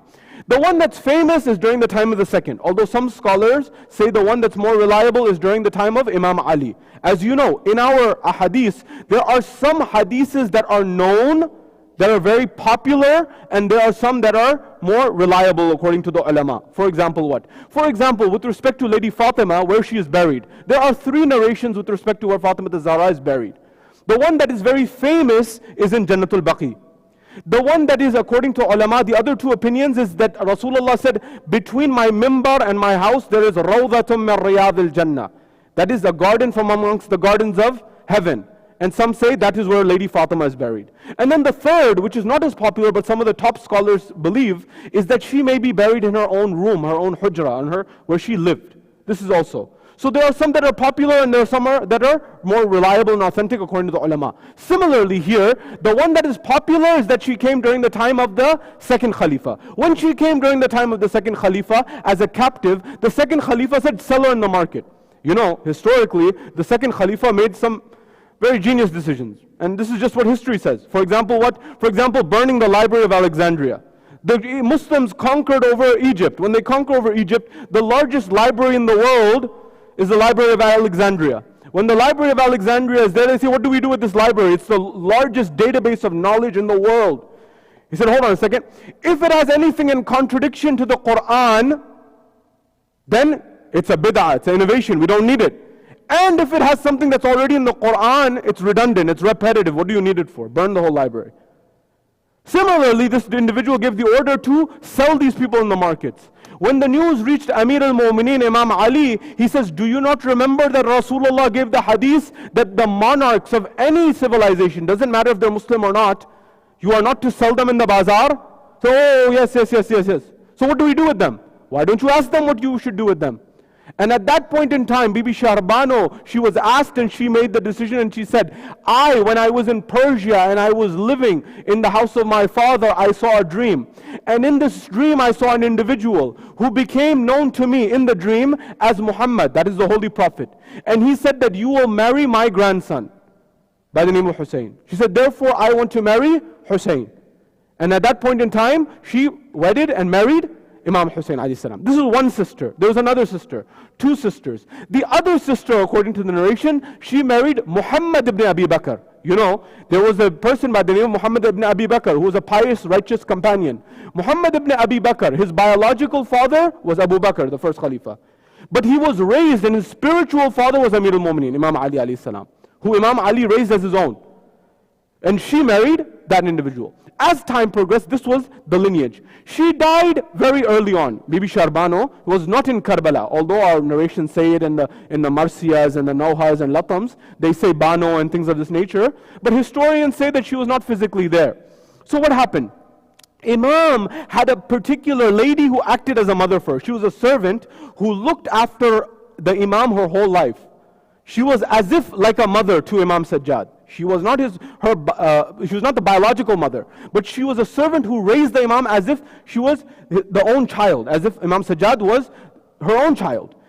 The narrations go to this extent that the Imam had so much respect for her that if they would ever sit on the same table to eat their meal, the Imam would not extend his hand.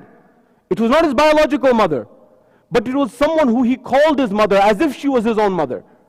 They say, Yabna Rasulullah, why don't you ever extend your hand? You don't move your hand forward to even touch bread, to even take a morsel or a bite of food while your mother or your adopted mother, so to speak, or your servant mother is there.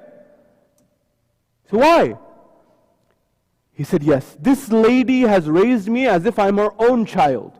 And I do not want that I intend in my mind to extend my hand to pick up a piece of bread. And I reach for that bread. And I know that perhaps maybe my mother thought that she wanted that piece of bread. And I pick it up before her. Allah.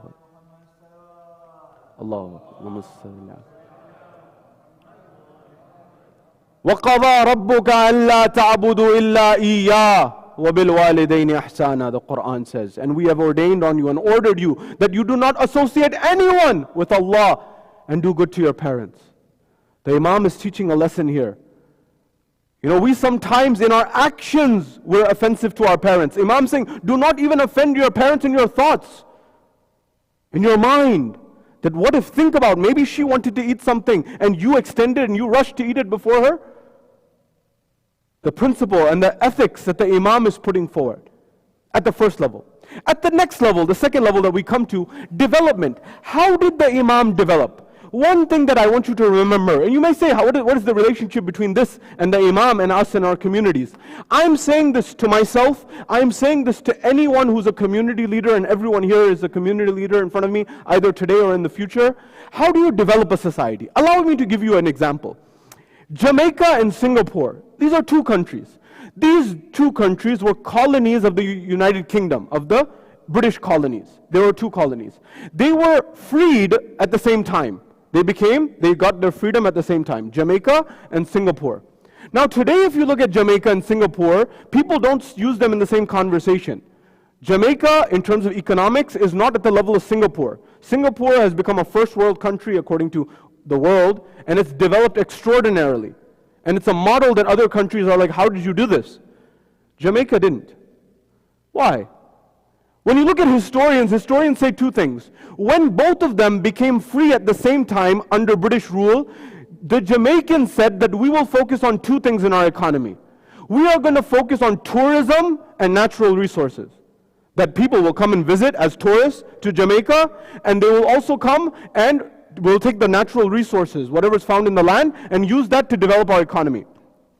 Singapore said no. We are going to focus on human capital, human development. We're going to develop people. And we're going to make them bright and sharp, and those people are going to be the engine of our economy.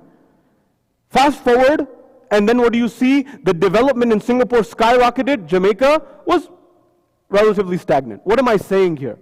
If you're a community leader and you want a community here or wherever you're hearing my voice to flourish, remember, always focus on human capital development. Develop the people in your community. Develop the people in your society. Then you will notice that your community will thrive. What did Rasulullah do in his 23-year period on this planet? Did he focus on the development of the resources? Did he focus on the development of tourism? All of those may have been nice, but all he did, according to historians, was human capital development. He developed people. He raised their level of thinking. He worked on their akhlaq. He worked on their morals, and he made them moral, righteous citizens. That's what kept people coming back. That's what said that people had a sense of belonging and ownership in who they were. Don't get me wrong. There's no problem in infrastructure development, but that won't work if it is not in parallel with human development. What did our fourth Imam do? Our fourth Imam had a cut-out, very difficult at the third level job. What happened? After Karbala, after the tragedy of Karbala, the Imam takes on the leadership and the mantle of Imamat in an environment where his first edict and his first ruling is a situation where his aunt Zaynab comes to him. And she says, Sajad, here's the situation. The tents are on fire. We are running from one tent to the other. And this is the last tent. Should we burn in this tent or should we run from it? And the Imam says, my aunt, Anti alima ghayr al-muallima. You are a scholar without a teacher. You have no need, you know. But he's saying, she's telling her who's the Imam. She's making it clear who's the Imam. And at that point in time, the Imam says, of course we must save our lives. In this environment, the Imam has to proceed from Karbala to Kufa to Sham, and on back to Medina. When he gets to Medina, it doesn't get easier. The first level. Today we look back in history and it's very clear who the Imam was. But if you were standing in Karbala in the 61st of AH, 61st year of Hijrah, or 62 AH, it may not have been as clear. What do I mean? According to narrations, Muhammad Hanafiya, the uncle of the Imam, had made a claim to Imamat because people didn't know. They said, who's the Imam afterwards? Because if you know, there's two riwayat I told you last time as well, with respect to Ali Akbar. The one that's very famous is that he was 18, and he was younger than Imam Sajad. But there is another narration that says he was older than, Ali Akbar was older than Imam Sajad. That's why he was called Ali Akbar, and Imam Sajad was Ali Awsat. That narration says Imam Sajad was about 23 years old, and Ali Akbar was about 27 years old. That narration's there. So the same way, when Imam Ja'far as-Sadiq's eldest son died, there was confusion, or people made confusion, I should say. The same way, at this point in time, there was a lack of clarity. Of course, from our perspective, it was very clear. What happened? On the day of Ashura, there is a narration that Imam al-Hussein alayhi salam, before he went to the final battle, he went to his sister Zaynab, and he had a ring. He took off that ring, put on another ring. He took the ring that he took off, he gave it to Sayyida Zaynab, and he said, Zaynab, give this to Imam Sajjad when you get back to Medina. On that ring was inscribed the verse that I recited at the beginning. Inna Allah balighu amri. That verily the amr, the will of Allah will come to pass. It was as if the Imam made it absolutely clear who the Imam is. And he said it verbally numerous times. But at that time, Muhammad Hanafiya said that he had made a claim to the Imamat. At that point in time, the Imam has to prove his Imamah. Imam Sajjad has to prove his Imamah in a way that everyone accepts, number one. And number two, he has to do it in a way that he doesn't divide the Shia community. He has to bring them and unite them as well. How did he do this? At that point in time, he said, my dear uncle, you know that the claim of Imamat is with me. You know this. He says, you know very well. The Imam says, why don't we ask Hajr al-Aswad? Because it was known that Hajr al-Aswad, the stone in the Kaaba, had a very high position. He said, why don't we ask Hajr al-Aswad? He said, very well. So they proceed towards Hajr al-Aswad. When they proceed towards Hajr al-Aswad, at that point in time, Imam Sajjad says, oh my uncle, you are elder, out of respect, please, Bismillah. The goal here was to speak to Hajr al-Aswad, and the one that gets a response, and Hajr al-Aswad gives a witness that this is the Imam, that will be the Imam. So at that point in time, Muhammad Hanafiya proceeds. He says, bear witness, salamu alaikum, bear witness that I'm the Imam. Nothing, silence. At that point in time, Muhammad Hanafiya looks back to Imam Sajad. He says, very well, nephew. It didn't work for him, so he thought it probably won't work for Imam Sajad as well. Imam Sajad, he says, oh Sajad, go. Imam alayhi salam goes, and he says, oh Hajrul Aswad, bear witness that I am the Imam of your time. And at that point in time, Hajrul Aswad bears witness. And all the people around noticed this, and they said this was clearly the Imam. But the game and the issue and the challenge is not done yet. Why? Because, of course, there are people who are the partisans, who are following Muhammad Hanafiya. Their ego may get hurt. So how does the Imam bring together all these different groups of the Shi'as? He did this in a way where he used the vehicle of the Majlis of Imam al-Hussein. The Majlis of Imam al-Hussein became a banner that everyone came underneath, and they would listen to the zikr of Imam al-Hussein and become united under it. But also there was a third level, and this is very important.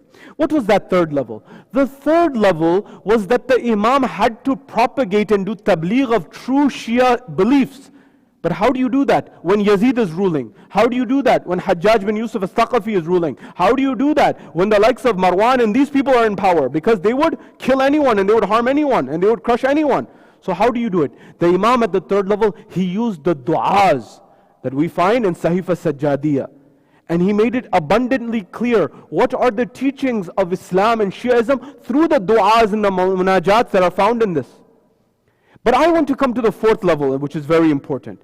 And that comes to our solution of how do we solve our problems, and that is on human capital development. Do you know what the Imam used to do? The Imam alayhi salam would buy slaves, would buy servants, purchase them and have them work in his house. The narration says 70, some say over 100 were working in his house.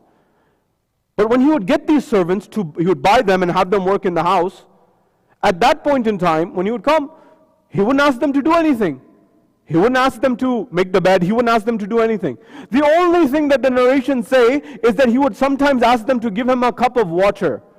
Sharia in Islam, the only thing that you are even allowed to ask your parents for is a cup of water. That's how much sawab and ajr there is.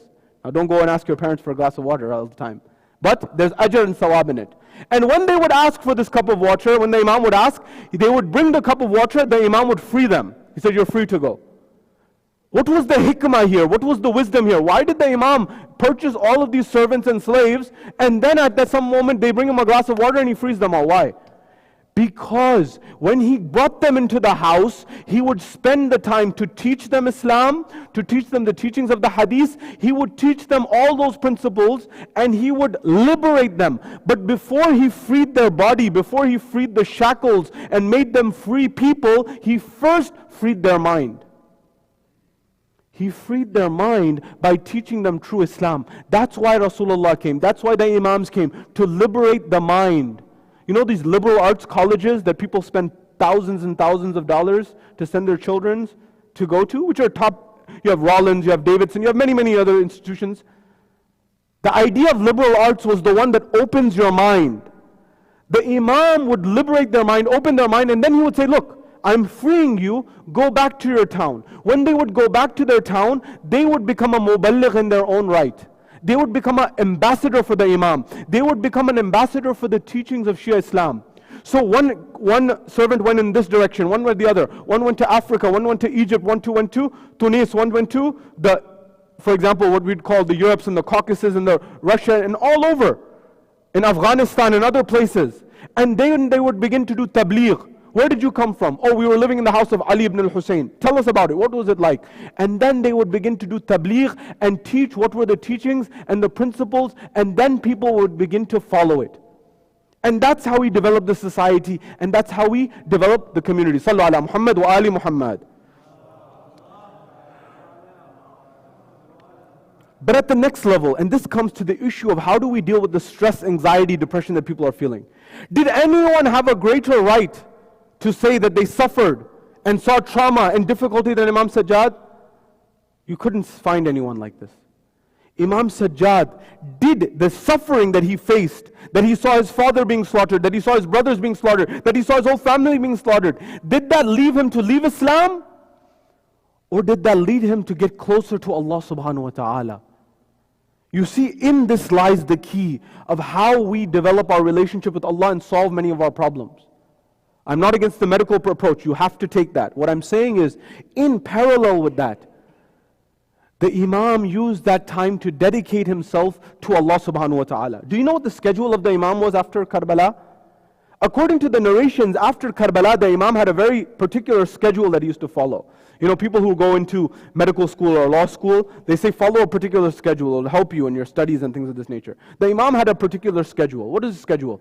At Salatul Fajr, let's begin there. He would begin with Salatul Fajr, recite the Salatul Fajr, and thereafter he would meet with the Muhaddiseen, the people of Hadith. He would sit with them and meet with them, and they would ask him, is this hadith correct? Is this right? What is the meaning of this? What is the meaning of that? And he would meet with the muhaddiseen of his time all the way up until Zuhr Salah. So Fajr, all the way after Fajr, he would do hadith. He would meet with the muhaddiseen. Then he would recite Salatul Zuhr. Of course, the Imam would be in a state of fasting the entire year. In fact, the narrations say the Imam used to fast all year, and the only time he would not fast, of course, is on the Eidain, and also whenever he himself said, I'm not fasting today. Then people would know he's not fasting. So he was in a state of fasting after Karbala. Fajr to Zuhr, Hadith, he met with the experts of Hadith. After Zuhr, he would dedicate that time to the recitation of the Quran. Remember Imam Ali in his final breaths, he says, Allah, Allah fil Quran, Allah, Allah fil Aitam, Allah, Allah fil Masakin. By Allah, do not forget the Quran, do not forget the orphans, do not forget the poor ones. The same way, Imam Sajad lived this. He recited the Quran.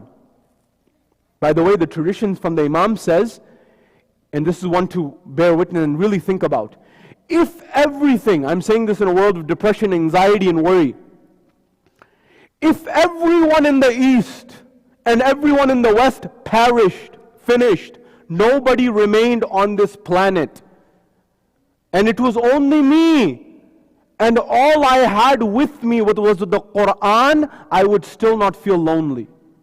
Allahu Akbar, what is the Imam saying? I would not feel lonely, I would not feel alone. He's telling you and I that this book is alive. It's a friend, it's a companion, it's a guide. Use it as such. This Imam, after Zuhr, he would recite the Quran, do munajat, and spend that close connection with Allah. This would go all the way up until Asr time.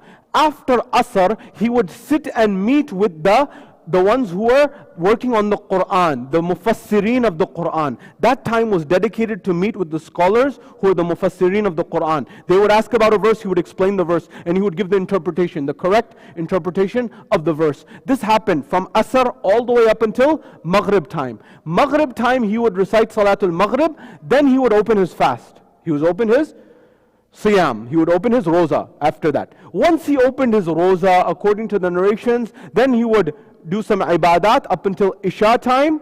He would do at Isha time, he would read Salatul Isha. After Isha, he would then meet with the makhsus people, the people who are the close companions. The people who are close, like Abu Hamd al-Thamali, for example. Dua Abu Hamd al-Thamali is very famous. Abdul Rahman al-Kabuli was a companion of the Imam who was from Afghanistan, who was a very close companion. In fact, the Imam says to Abdul Rahman al-Kabuli, fourth Imam is saying, he says, "O Abdul Rahman al-Kabuli, know that there will be people who will come during the time of my son, the awaited Savior, and they are awaiting him. And those people who believe during the time of the ghaiba and the occultation of my son, the awaited Savior, they will have the sawab and the ajr of those who fought with Rasulullah with a sword directly." Abdul Rahman al-Kabuli, he says, "Yabna Rasulullah, you're saying that the people at that time, they will get the reward and the ajr of fighting with Rasulullah, who I didn't even have the honor of fighting with? And that time, how?" He said, yes, because they will believe in a time where their eyes physically will not be seeing, but their hearts will be believing and seeing. The Imam had prophesied at that time the position of the 12th Imam. There is a Hussein of our time, there is a Sajad of our time. What is our connection to that Imam? Then after he met with the Makhsusin, after Salatul Isha, he would then depart with them, and then this would go up until he would do ibadah up until Salatul Layl. And then Salatul Layl, he'd get some rest, and then Salatul Layl, on to Fajr he would pray. This is why he was given the title Sajad. This is why he was given the title Zayn Al-Abidin. Why was he first given the title Sajad? According to the narrations, there are two narrations why he was called Sajad. Number one, he was called Sajad because of his excessive sujood. That is, anytime anything would happen in his life, he would fall into prostration. He would fall to the ground into prostration to Allah. Shukran lillah, shukran lillah, shukran lillah. But there's another narration from Allama Majlisi that says that the reason he was called Sajad is that he had calluses on every part that the body touches in sujood. You know what? For example, if you know, there is a narration from the 11th Imam. One of the 5 signs of a believer is that they have the mark of sujood. You know this famous tradition. On their forehead. But they say Imam Sajad had the mark of sujood not only on his forehead. He had the mark of sujood on all 7 body parts that touched the ground during sujood. That is the 2 toes, the 2 knees, that is the 2 palms, and the forehead. All of them had calluses on them for how much he used to do sujood. This was the position. Furthermore, there's a narration that the Imam was once worshipping. The same way you will remember Imam Amir al-Mu'mineen was worshipping and he had an arrow in his foot. And they said, when should we remove the arrow? They said, wait for his salah. Imam Sajad, according to the narration, he goes into worship. When he goes into worship, the narration says, shaitan comes in the form of a snake. When shaitan comes in the form of a snake, he bites Imam Sajad. When he bites Imam Sajad, he notices no reaction from Imam Sajad. Imam Sajad is continuing in his worship and his salah and his prayer. He goes for a second attack. Nothing happens. Another one, nothing happens. Imam continues until the Imam finishes his salah. And then shaitan cries out, Anta Zaynul Abidin, Anta Zaynul Abidin, Anta Zaynul Abidin. That you are the ornament of the believers.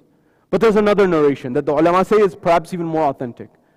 That on the day of judgment there will be a cry in the court of the day of judgment, Aina Zaynul Abidin.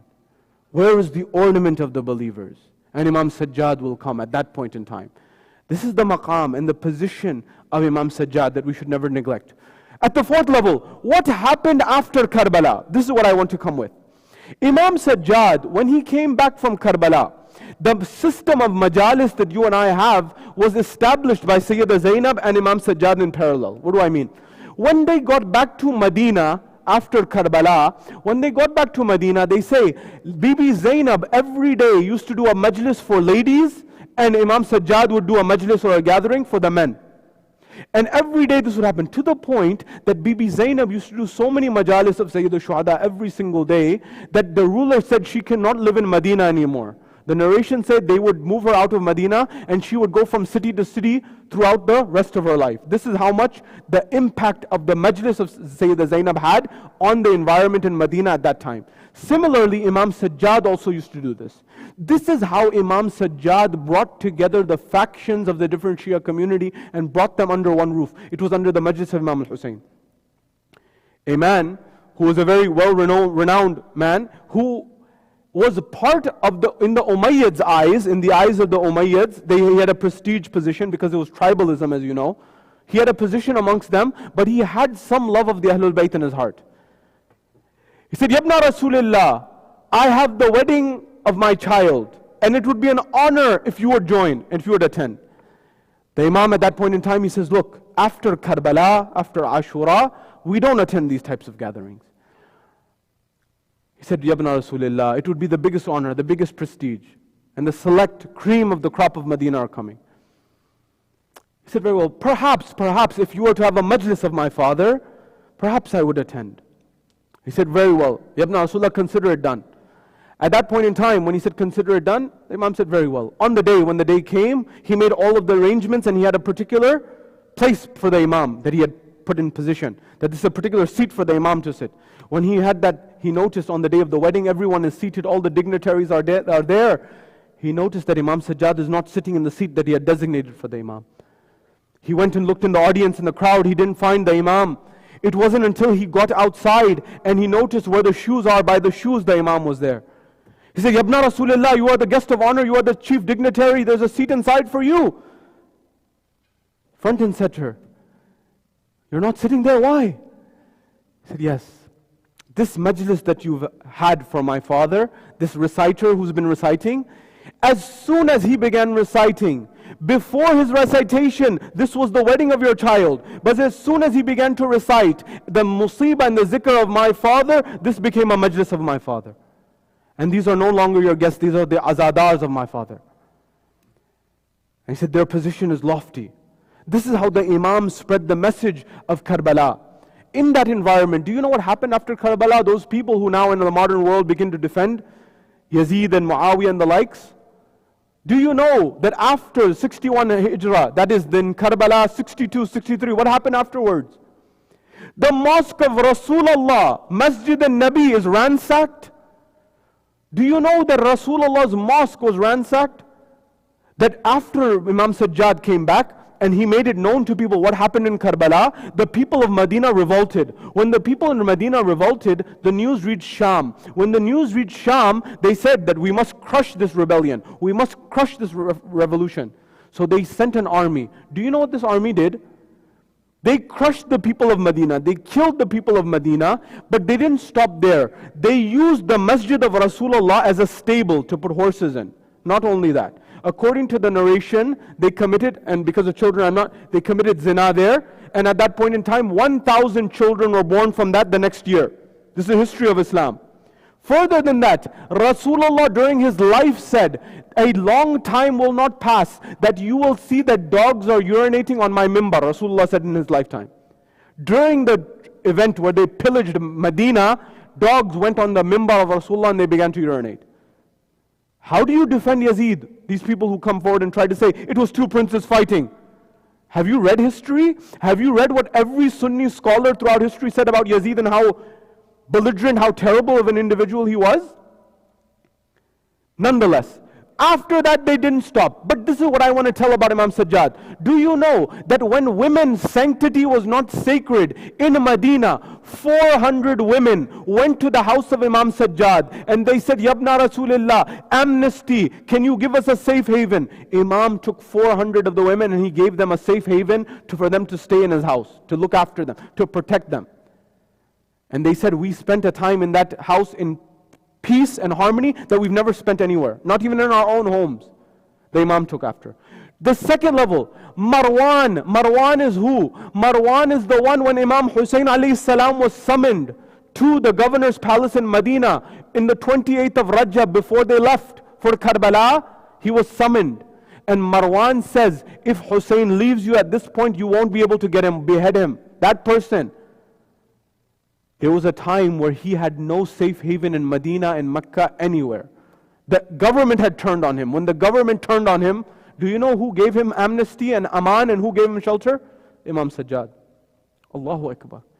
The question I'm asking, what was in the heart of Imam Sajad? He's telling you and I how to deal with trauma.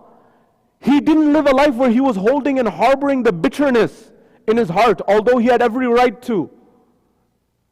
As the old saying goes, bitterness is like swallowing poison and hoping it kills the other person. It doesn't work that way. But we harbor these bitterness. The Imam had relinquished it up until the extent the person, it comes forward that the Imam is traveling and when they go and besiege Mecca, the person who's ruling in Mecca, the government itself turns on him and he comes back. And on the way Imam is going from Medina towards Mecca, Imam Sajad. And this person is trying to find a caravan he can join. Hasin and Namir. He says, can you give me amnesty? Imam says, get into my caravan, I will protect you. He says, what's your name? He says, my name is Ali. Son of who? Son of Hussein. Son of who? Son of Ali. Son of who? Son of Abi Talib. He said, you didn't recognize who I am, because if you knew who I was, then you would never let me in your caravan. He said, I understood and I recognized you from the distance. You're the one who put the spear in my brother Ali Akbar's chest. What was the heart and the capacity of Imam Sajad? Only Allah knows. The musibah of Imam Sajad is too high. Perhaps for another time. But no one can never complete a majlis about Imam Sajad until we discuss very briefly the khutbah that he gave in Sham, in Kufa and Sham. That is what ignited the revolution. Where the person on the other side has been bought out by Yazid, and he comes on a stack of wood, and he begins to read the fadail and the praise of Yazid and the Umayyads and the Umayyads. The Imam then looks at him, Imam Sajjad looks at him, and he says, you wanted to please the makhluk, you wanted to please the creation, while upsetting the Creator. You bought the pleasure of the creation at the expense of the Creator. Then the Imam says, do you give me the permission to go on this stack of wood? He didn't call it a mimbar, a principle that if the teachings of the Ahlul Bayt and the righteous teachings are not there, it's not a mimbar, it's a pile of wood. They said, no. That's what Yazid and Ubaidullah ibn Ziyad and the likes said, no. The people said, what is he going to do? He's a prisoner. He's shackled. What is he going to do? He said, you don't know his eloquence. You don't know what family he's from. The pressure built. They said, let him speak. Then he finally went up there. Then the Imam began to say, do you not know who I am? That am I not the son of Makkah and Mina? Am I not the son of Zamzam and Safa? And am I not the one, for example, is not from us Rasulullah, is not from us Hamza, is not from us Amir al-Mu'mineen Ali? Do you not know who I am? For those who know who I am, know who I am. And those who do not know who I am, let me tell you who I am. And he proceeds on that regard. But then that's where the tables shift, and this is where you understand the power and the dawa and the medicine that is in the musibah of Sayyid al-Shuhada. Remember, for those who suffer depression, anxiety, whatever you're suffering from internally, the spiritual, there is perhaps no greater shifa than the zikr of the musibah of Sayyid al-Shuhada. There is a shifa in it. The Imam then began to say, I am the son of the one who was slaughtered on the plains of Karbala. I am the one who was, the son of the one who was left for 3 days without ghusl and kafan. I am that one who's his son. And then the crowd began to cry. And then he noticed that the tables were shifting. Yazid ordered for the Quran, for the azan to be recited. This Yazid, who was saying, Laibat Hashim bil mulk, fala khabaran wala ja'a nazal, that this Hashim, Banu Hashim, they just played with the mulk. There was no wahi that came. He said this in his poetry, did he not? Yazid said it in his poetry. There was no wahi. This was a game that Hashim had played. This one calls for the azan. Ke Bab-e azmat mein tere, ye hai dalil-e roshan, tera dushman bhi tere haq mein bayan deta hai, aur bokhlahat तेरे खुतबों के सबब थी सज्जाद, वरना काफिर भी कहीं हुक्म अज़ां देता है. That he was shaking from your khutbah. Have you ever seen someone who's an infidel call for the azan to be recited? I haven't seen it. This was the power of Sayyid al-Sajjad. But we sometimes say Bimar Imam, Lachar Imam, the Imam who was Bimar and sick, and he couldn't do anything. They have their place in the poetry in that position, but never forget the strength of Sayyid al-Sajjad. कि आए हैं अभी शाम का दरबार उलटकर, आए हैं अभी शाम का दरबार उलटकर, अब आबिद बीमार को बीमार न कहना. Sayyid al-Sajjad turned the court of Sham upside down. Don't call him Bimar anymore. Don't call him ill anymore. The power of Sayyid al-Sajjad. Badha gaya meri tawqeer kaisa qaidi tha. The poet says something of 2 lines, very interesting. Badha gaya meri tawqeer kaisa qaidi tha, kabhi kabhi to ye zanjeer sochti hogi. That he raised my status and my prestige. The shackles must have thought about Sayyid al-Sajjad. That who would discuss shackles? But when they became mansoob and had nisbah to Sayyid al-Sajjad, even the shackles became elevated. This is the position of Imam Sajjad. Never forget the fadail of Sayyid al-Sajjad, and definitely never forget the masaib of Sayyid al-Shuhada and Imam Sajjad. We are told that after Karbala, do you know what happened after Karbala? Imam Sajjad would go in the bazaar. When he would go in the bazaar, there would be a butcher in the bazaar. When there would be a butcher in the bazaar, every butcher knew that whenever Imam Sajjad was passing by, they would close their shop. Why? Because they knew what happened to Imam Sajjad in Karbala. They would never keep their shop open in front of Imam Sajjad, or at least they would cover their shop. At that moment in time, the narrations say that there was one butcher. He didn't see Imam Sajjad coming. It was too late. He was not able to close his shop. He was not able to cover his shop. Imam Sajjad came to him. He says, "Oh butcher, did you give these animals water before you slaughtered them?" He said, "Yabna Rasulillah, we are Muslims. How could we not give them water? We give them them water, we give them food. Imam Sajjad faced towards Karbala. He said, Assalamu alayka ya Aba Abdillah. He says, my father, Baba, the animals get water, yet you are the one who was killed without getting any water. Ajrukum ala Allah. Imam Sajjad is the one who took the caravan from Karbala to Kufa, and from Kufa to Sham, and from Sham back to Medina, and back to Karbala, and then back to Medina. This is the Imam who saw tragedy after tragedy. He saw the 18 moons of Banu Hashim martyred and slaughtered before his eyes. This was the beloved Imam.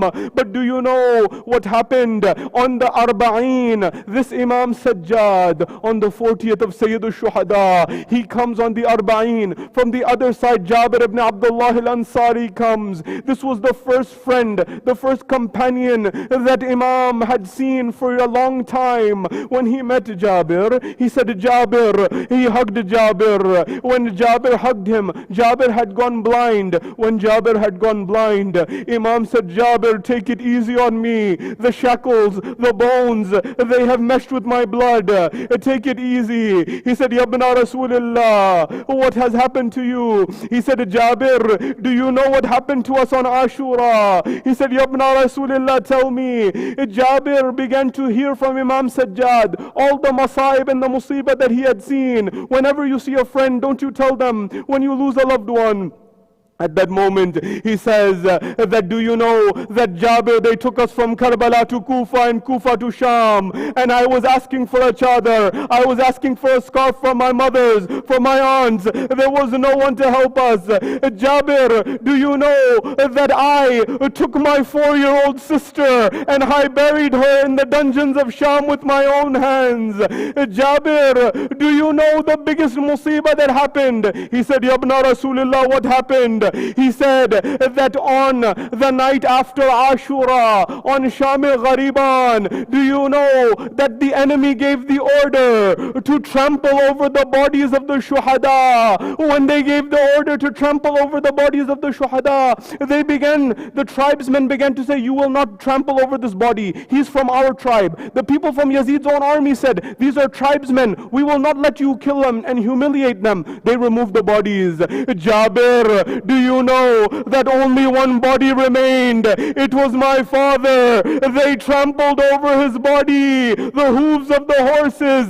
Jabir, I heard the bones of my father breaking beneath the hooves of the horses. Jabir, I couldn't do anything to help him. Do you know what it's like for a son to hear his father's bones breaking and not be able to do anything to help him? Ajrukum ala Allah, ajrukum ala Allah. Azadaro कहते हैं जब इमाम सैयद सज्जाद 3 दिन के बाद जब एजाज़े इमामत से आए और अपने बाबा को दफन किया और करबला के शुहदा को दफन किया, एक मरहला ये भी आया, आखिरी जुमला और इजाजत चाहूंगा, ये मरहला आया कि इमाम ने कहा कि यहाँ कुछ लिख दिया जाए। क्या लिख दिया जाए? हम और आप जब भी अपने अजीज को दफन करते हैं, अपने वालिद को दफन करते हैं, अपने अजीज को दफन करते हैं, क्या लिखते हैं कि कितना अच्छा बाप था और कितना अच्छा बाप था, कुछ अच्छी बात लिखते हैं। मगर इमाम ने क्या लिखा? एक ही जुमला लिखा। वही जुमला इंसान लिखता है जो सबसे उसके दिल पे गुजर रही हो। इमाम ने क्या लिखा? हादा कब्र हुसैन इब्न अली अल्लज़ी क़तलूहु अतशाना। ये हुसैन इब्न अली की कब्र है जो प्यासा ज़िबा कर दिया गया। अजरुकुम अल्लाह। इमाम बाक़िर ने गुस्ल दिया और सैयद सज्जाद को दफन किया। सलाम हो आप पर सैयद सज्जाद। मगर आपके बाबा 3 दिन के बेगौर कफन सैयद शुहदा अला लानतुल्लाहि अलल कौम ज़ालिमीन व सयअलमु الذين ظلموا أي منقلب ينقلبون لله وإنا إليه راجعون صلى الله عليك يا رسول الله صلى الله عليك يا أمير المؤمنين صلى الله عليك يا فاطمة الزهراء سيدة النساء العالمين صلى الله عليك يا حسن المجتبى. السلام على الحسين وعلى علي بن الحسين وعلى أولاد الحسين وعلى أصحاب الحسين. معتم حسين يا حسين يا حسين.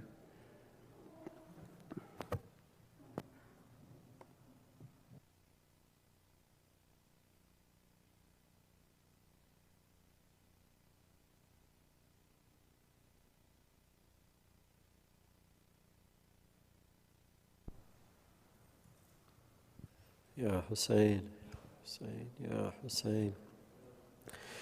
O Sajad,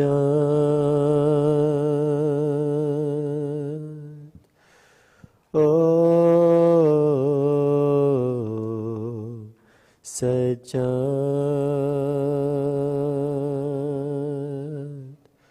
O Sajad.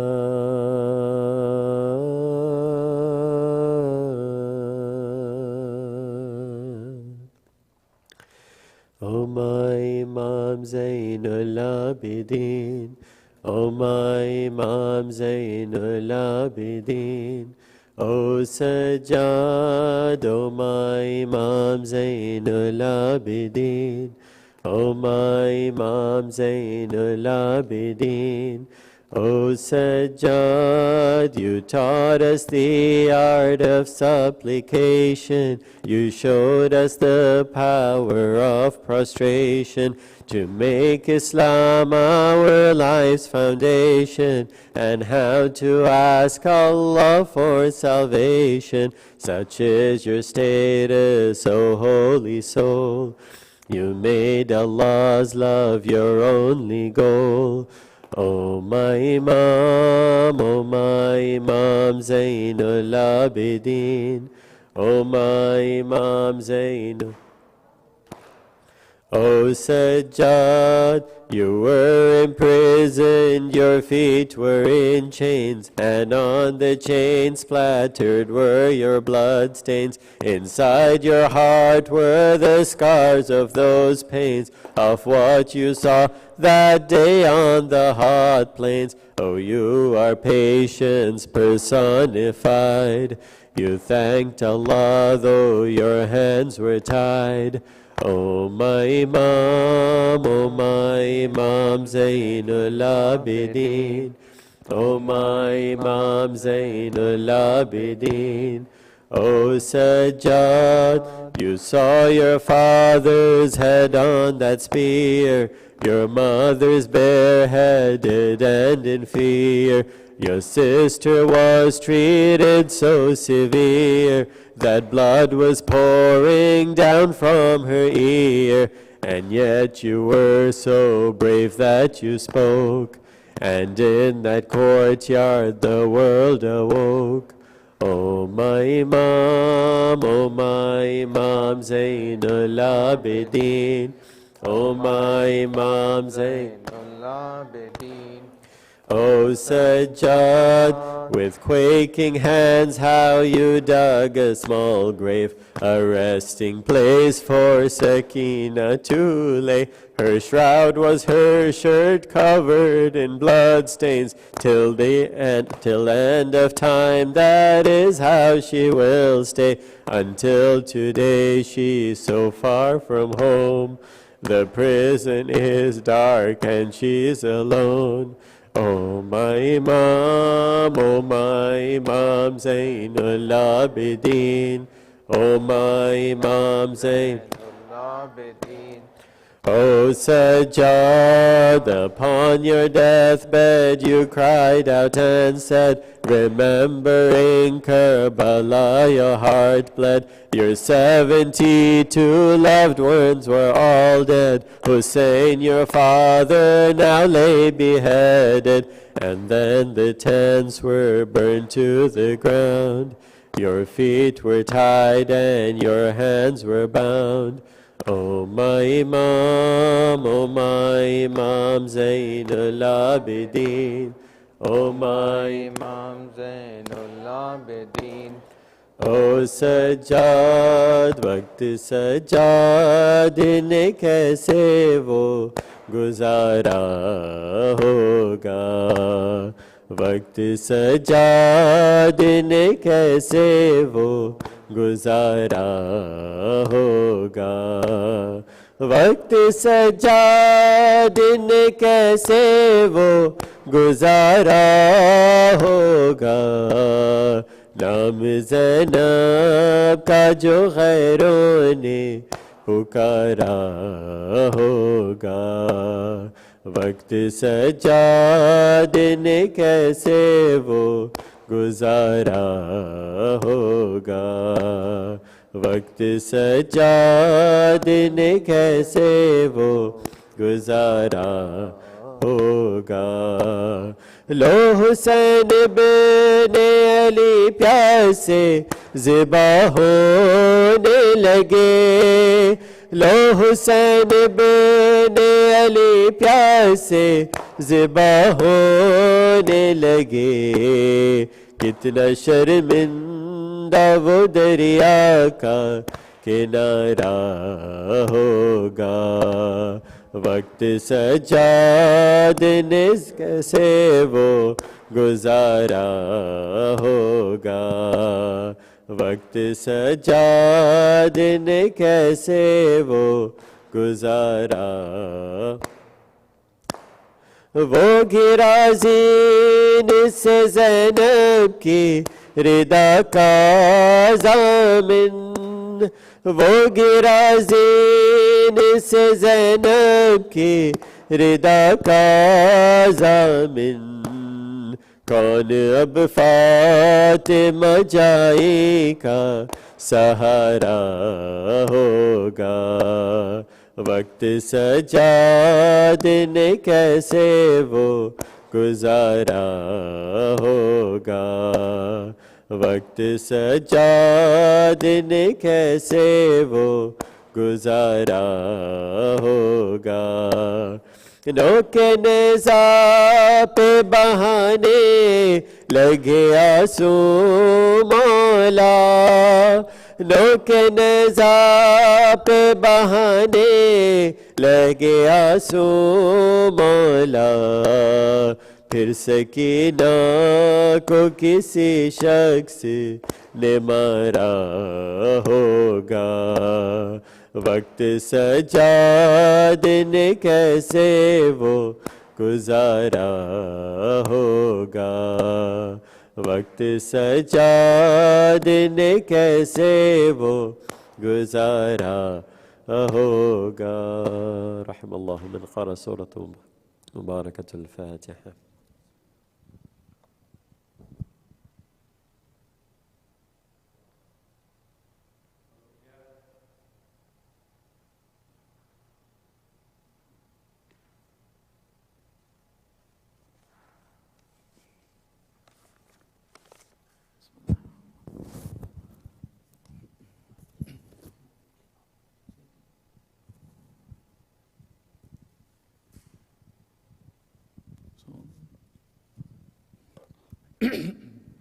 بسم الله الرحمن الرحيم، اللهم صل على محمد وآل محمد۔